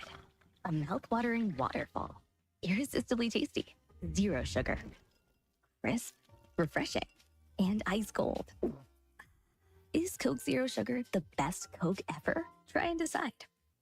Top CDL Academy is a licensed Federal Motor Carrier Safety Administration that provides the federal required training to obtain both Class A and Class B CDL licenses. Our program provides assistance with employment after graduation. We have finance and grant options available. Students straight out of class have started new careers earning $70,000 to $140,000 per year, and training is provided for all 50 states. Call today, 479-632-1050, COP CDL Academy. Whether you're planting a tree in your backyard or trenching at a construction site, a call to 811 helps prevent dangerous damage to underground utilities and is the first step in keeping yourself and your community safe. Hitting a line can knock out service to your home and neighborhood, resulting in fines, damages, serious injury, or worse. Safety is in your hands. Call 811 before you dig. It's easy, it's free, and it's the law. This message is brought to you by Black Hills Energy.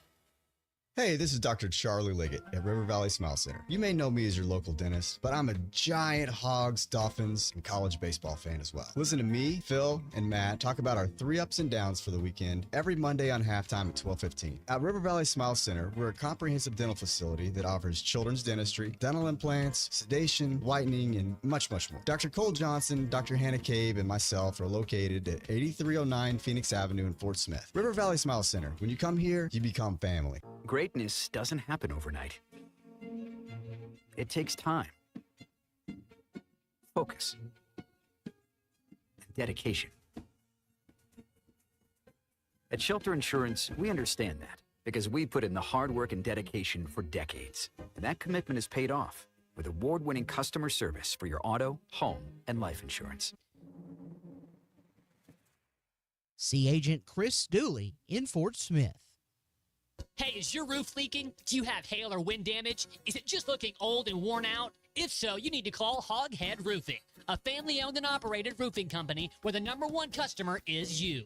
They will give you their honest opinion on whether your roof needs replaced or repaired. They have folks that have worked on the insurance side so they can assist with all claims. Licensed, insured, and ready to serve you. Call Hoghead Roofing today at 479-522-0840. God bless. Your home for every Razorback football, basketball, and baseball game. ESPN 95.3.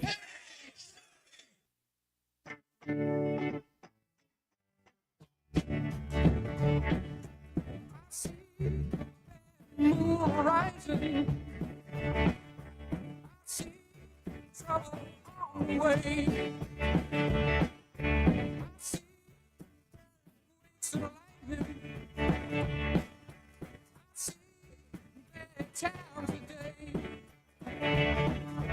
Don't go around tonight, but if I take your flight, there's a bad moon on the right. Welcome back to Halftime with Phil Elson and Matt Jones. Got a question or comment for the guys? Call or text 877-377-6963. Let's get back to the show with the voice of Arkansas Razorback baseball, Phil Elson, and Razorback football legend Matt Jones. See, Major League Baseball Awards Week continues today. Managers of the Year will be announced. Paul Skeens won the NL Rookie of the Year award, and Luis Gil of the Yankees, right-handed pitcher, was the American League Rookie of the Year. I saw the video of Skeens sitting next to Livy Dunn. I don't know where it was. Maybe it was Skeens' living room or something. It was perfect for like a Yule log behind them and everything. I mean, it really looked like they were about to celebrate Christmas together. Smelled of rich mahogany. Absolutely. I mean, it almost had that that Christmas scent in the air. We're missing the pine cones and everything. Merson Olin comes over from time to time. Well, Livy Dunn was much more excited about Skeens winning the Rookie of the Year award than he was. I mean, the moment that his name's announced, the look on his face never changed. And immediately, Livy is cheering and patting him on the shoulder and everything. You could see family in the background. They just wanted the two kids to be, front and center and everything. And I thought to myself, I'm watching Skeens, and the reaction on his face, it's like this, like he must know now this isn't just an award that he just won. He literally was just handed, although it'll be 6 years until it happens, he was just handed another $20 million by winning this award. Because 2 years ago or 3 years ago, I don't remember when it was, they changed the eligibility for a free agent when you win the Rookie of the Year. The Pirates brought Skeens up in May so that he wouldn't get the full year of eligibility. But when you win Rookie of the Year, you get the full year of eligibility. So that means instead of him being a free agent after the 2030 season, he's a free agent after 2029.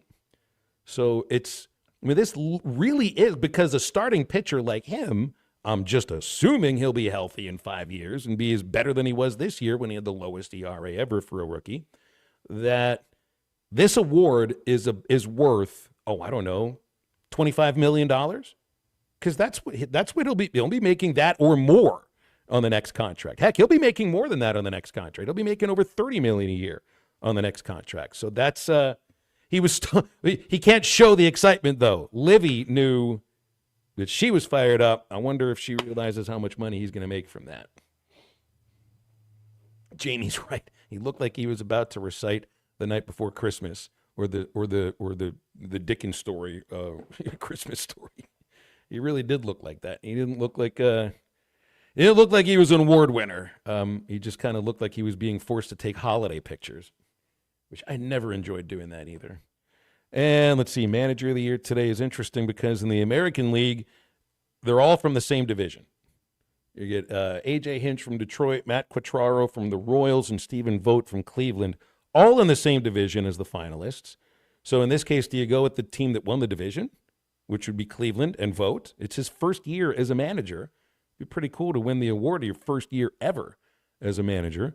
And they were, under 500 last year, win the division with, I think, 92 wins this year. Do you go with Quatraro, who managed the Royals to over 100 losses last year and had that amazing turnaround this season?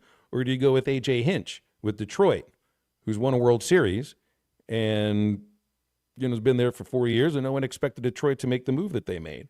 In the National League, it's Carlos Mendoza from the Mets, Pat Murphy, the Brewers, Mike Shildt, the Padres.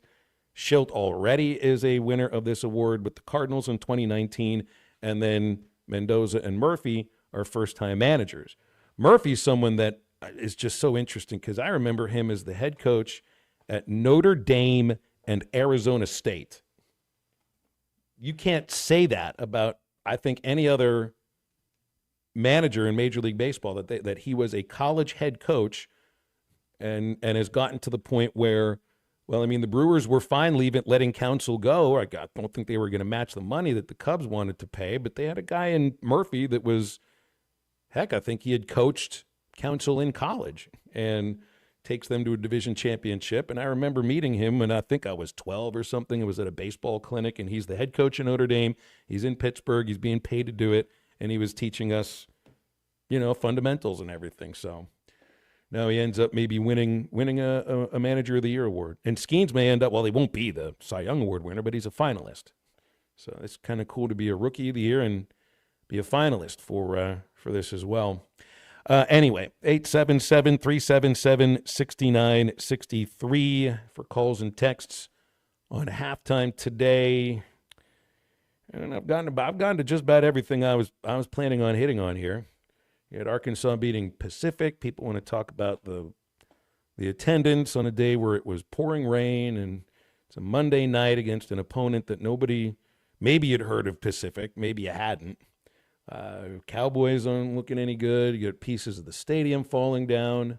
That would potentially keep me from going to a game inside AT&T Stadium again. It's a good thing we don't have to play A&M there again. You get the Cleveland Cavaliers, who started the season 15-0. They're going to take on the Golden State Warriors. No, sorry. They're going to take on the Boston Celtics today, who are 11-3. So is this I don't know what the best start of a season is, but 15-0s for basketball is pretty solid. But they're going to the Garden, and that is no easy win. Season's been going now for how long? 14 games. Yeah, it's about a month. A little more than a month. So to not lose in the span of a month is awfully impressive. 15-0, and then the best record in the Western Conference is the Thunder at 11-3. I don't know much about what Cleveland did in the offseason, whatever moves that they made, but I can look at a 15-0 record and think, it's a good year to be a Cleveland Cavalier. I don't think they did much off. I'd have to go back and check, but I don't remember any splash. They had a young nucleus last year that they got better. That are younger. Their A player, their all-star is Donovan Mitchell, and that dude is as good as anybody.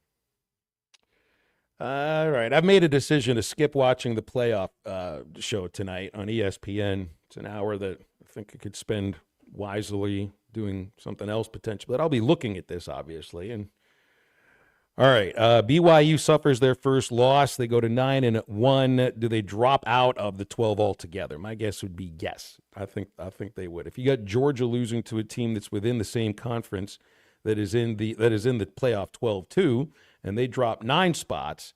Well, how about BYU losing to a team that was way out of the rankings in Kansas? So BYU, I think, should drop out of 12 and past 13, and to the point where it's obvious they got to win their championship game in order to get in. Who else could drop here? Tennessee's going to have to. Does Tennessee drop out with their loss to Georgia? They were at 7. I mean, Miami dropped 5 points, losing to a mediocre-ish Georgia Tech team. It's the second loss for Tennessee. I could see them dropping to maybe. Now, here's the thing. They could end up at 12, but that means they're probably out. Boise State stays at 13. The team that's 12, which was Georgia last week, is on the outside looking in. I think that could be Tennessee, because right now I think Tennessee, and some of this has to do with what happens in the Texas game. Texas beats A&M. That's their best win. That's going to be good enough to get them in. They only have the one loss, so they'll be in.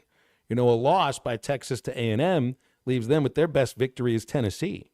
Is Vanderbilt. Tennessee's best win is Alabama. That's a good win. Alabama's got 4 wins that you would classify as quality victories over Georgia, Carolina, Mizzou, and LSU. But Tennessee beating them, that's a better win than Texas beating Vanderbilt. That's a better win than A&M beating LSU or Missouri. But I also can see, the loss to Arkansas is going to hurt them. I think the way they lost to Georgia is going to hurt them a little bit. I still know Ole Miss's loss to Kentucky is the worst loss of any team that's in contention in the SEC. Every other team that's lost a game is lost to a team that's either in contention or they've been good, right? Like Texas loses to Georgia. A&M loses to Notre Dame or Carolina. Alabama beat Georgia. Ole Miss beat Georgia. Tennessee, Arkansas is not in these rankings, so that's almost a little bit, not quite like Kentucky, but a little bit of the same. Georgia beat Tennessee. That's Georgia. Alabama loses to Tennessee and Vanderbilt. I know Vanderbilt's not in the rankings anymore, so maybe you qualify that one. Ole Miss's loss to Kentucky is a weight around their neck, the same way that A&M's loss to Notre Dame is a weight around their neck. But as you know, I feel this way. Saul Fugazi, it all It's all a little bit confusing. I don't even really know how it works as far as the tiebreakers are concerned, because I sat in front of the tiebreakers for about 5 minutes this morning. I was going to look at them and try to figure them out, and then my brain started hurting immediately. And it wasn't because of anything that happened last night. I got enough sleep to feel good, but looking at these playoff scenario, the tiebreaker scenarios is about as painful as it can possibly get. Hey, don't forget what's going on at Bet-Sarazen right now. There should be college football tonight because it's Maction month. So they'll have all the best odds on tonight's college football games. They'll have all the best odds on Arkansas versus Little Rock basketball on Friday. They got the Razorbacks as a 22-point favorite over La Tech as of right now. Great prop bets. Got even Arkansas and Tennessee volleyball right now on Bet-Sarazen. It's all on your Bet-Sarazen app. Works on your Apple iPhone. Just download from the App Store. Android users, go to Google Play, type it in a web browser, and it's right there for you, betsarazen.com. We'll break. We'll wrap up halftime right after this. What we do is if we need that extra push over the cliff, you know what we do? Put it up to 11, exactly. This is halftime. Waldron Wave Rural Connect. Internet is now available in your area. Fast fiber internet and full-featured home phone are ready for you. This covers areas around Waldron, Bates, Winfield, Y-City, and more. Check out your address online today. The best whole home solution of internet and phone, all from a local provider you can trust. Order online at signup.waveruralconnect.com or call 1-833-492-8372. Arkansas Valley Electric and Wave Rural Connect, changing the communities we serve. The people have voted, and Evans Body Shop has been recognized. Voted best in the River Valley this year and 5 years running best of the best independent body shop. We are so grateful for the support of our community. EBS has hundreds of 5-star reviews and countless satisfied customers. We invite you to experience a customer service level that sets our shop apart from the others. Call or come by today to see why we say Evans Body Shop, where we meet the nicest people by accident. Hi everybody, Larry Rath here for Rath Auto Resources and the Meineke Car Care Center, where all we do is keep you rolling. If you're needing a used car, we've got them. Everything from the most affordable cash cars to road ready certified with warranty. The best used cars your money can buy. And we've got a finance option for everyone, whether you have great credit and you're looking for the best rate or you're needing to build your credit with a reputable lender. We've got you. Rath Auto Resources and the Meineke Car Care Center. All the happiest drivers are rolling with Rath. Do you need an attorney that you can actually speak with? You need Hickey & Hull Law Partners. The attorneys at Hickey & Hull understand the importance of client communication and are taking the time to meet you, respond to emails, and return calls. Every case is important, and they strive to give each one the time and attention it deserves. Call today, 479-434-2414, or visit them online at kevinhickeylaw.com. Hickey & Hull Law Partners. Things are about to get better. Come get you some. 2728 Townsend Avenue is your off-road and performance center headquarters. They've got everything from lift kits, wheels, LED light bars, UTV parts and accessories, winches and tires. Need general 4x4 repair? No problem. Come Get You Some has one of the largest 4x4 shops in the States. They do it all, from installing a bug shield to building some of the baddest off-road machines in the country. Call them today at 782-6833. That's 782-MUD. Or check them out online at cgysoffroad.com. Come get you some. Hey, Ty Richardson for Jim. They have several locations in the Arkansas area, but I specifically want to talk to you about Jim Mart number 10. Great deli. My goodness. Great lunch, great dinner. But have you had the breakfast yet? It's the best in town, and they have that convenient drive-through window. So when you're heading north or south on 540, take exit number 6 for Jim Mart number 10. 6201 Grand Avenue in Fort Smith. Jim, the leading gas station and convenience store in the area.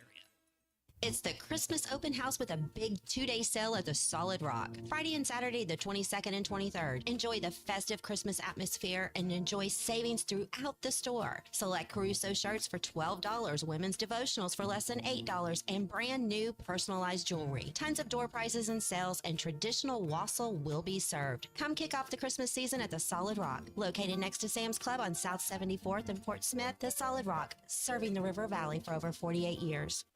Hey, it's Ty Richardson. We are live at Rainwater's Men's Clothing and Tuxedo Rental, and thank God for Gail Rainwater. Gail, I've got my sister's wedding. She's approved one of the suits you picked out for me. Man, I really appreciate all you've done for me these last couple of years because I've been to like 40-some-odd weddings. Glad that she approved it. We always get you looking sharp. I know you get a lot of compliments on everything. We appreciate it. When you stop by, make sure to tell Gail and his staff that Ty sent you. Rainwater's Men's Clothing and Tuxedo Rental, where it's fun to look good. Your home for every Razorback football, basketball, and baseball game. ESPN 95.3.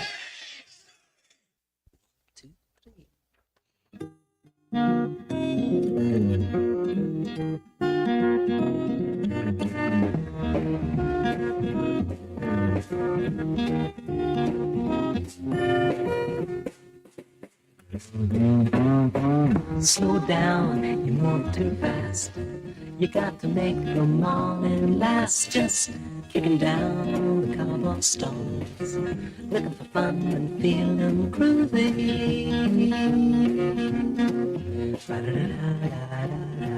Feeling groovy. Hello lamppost, what you knowin'? I come to watch your flowers growin'. Ain't you got no rhymes for me? Feeling groovy. Make sure to follow Halftime on Twitter at Hit That Line AR and on Facebook and Instagram at Hit That Line. Call or text 877-377-6963. Now back to Halftime with Phil Elson and Matt Jones.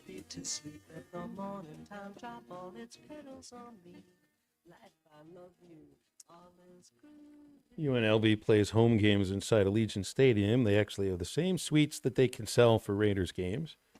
I saw where there was a site that said pretty much have to budget between $125 and $150 for your spread inside the UNLV suites.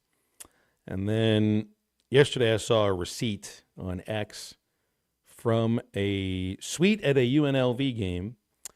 They ordered one pizza, one order of chicken tenders, $653.18. Well, that's the 3% tax for NIL.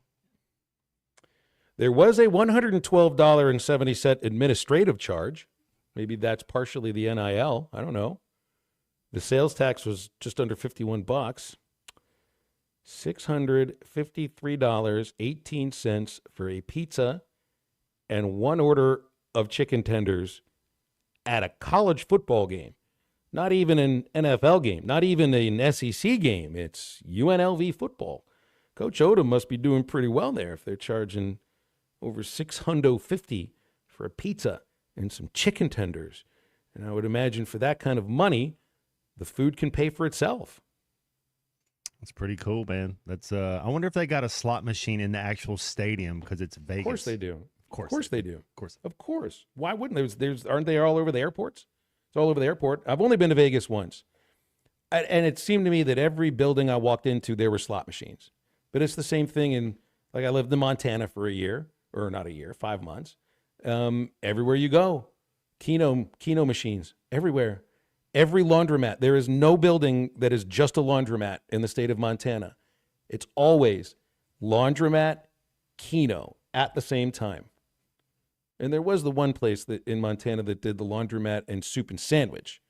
So that was more along the mile. I don't know why you can't put all three of those in the same building. Sure they can. A pizza place where you make your own pie. You know, you get the dough, you knead it, you go down in there, put it in the oven, make your own pie. You can make your own peanut butter and jelly sandwich. Maybe I got this new cologne. It smells like the beach. Sweet prices. It's the thing too. It's like the guy that gave me and my friend a tour of the Intuit Dome in Los Angeles, the Clippers arena. He worked for the Clippers, but he got to utilize one of their like suites is not the way to put it. It's like it's a seating area that you then walk into a tunnel and you have your own party room. That's separate from the seating area. He got to use that for free, but they did have to pay for the drinks. It was over $1,000 in just bottle service. Now he got to also expense that stuff. So we don't all have expense counts linked to NBA arenas when you're the director of tickets. Man, it was a fun show today, fellas. Great stuff. Eastside Liquor Halftime Podcast coming out in just a few minutes. Ruskin and Zach are standing by. They'll take you up until 7 o'clock, and we'll do all this over again tomorrow. So thanks for listening today. For Matt Jones, for Colton Little, for Christian Johnston, I'm Phil. That's halftime. And I'll wait for about 5 seconds for the music to start before I start it and say, get up, get out, and get better.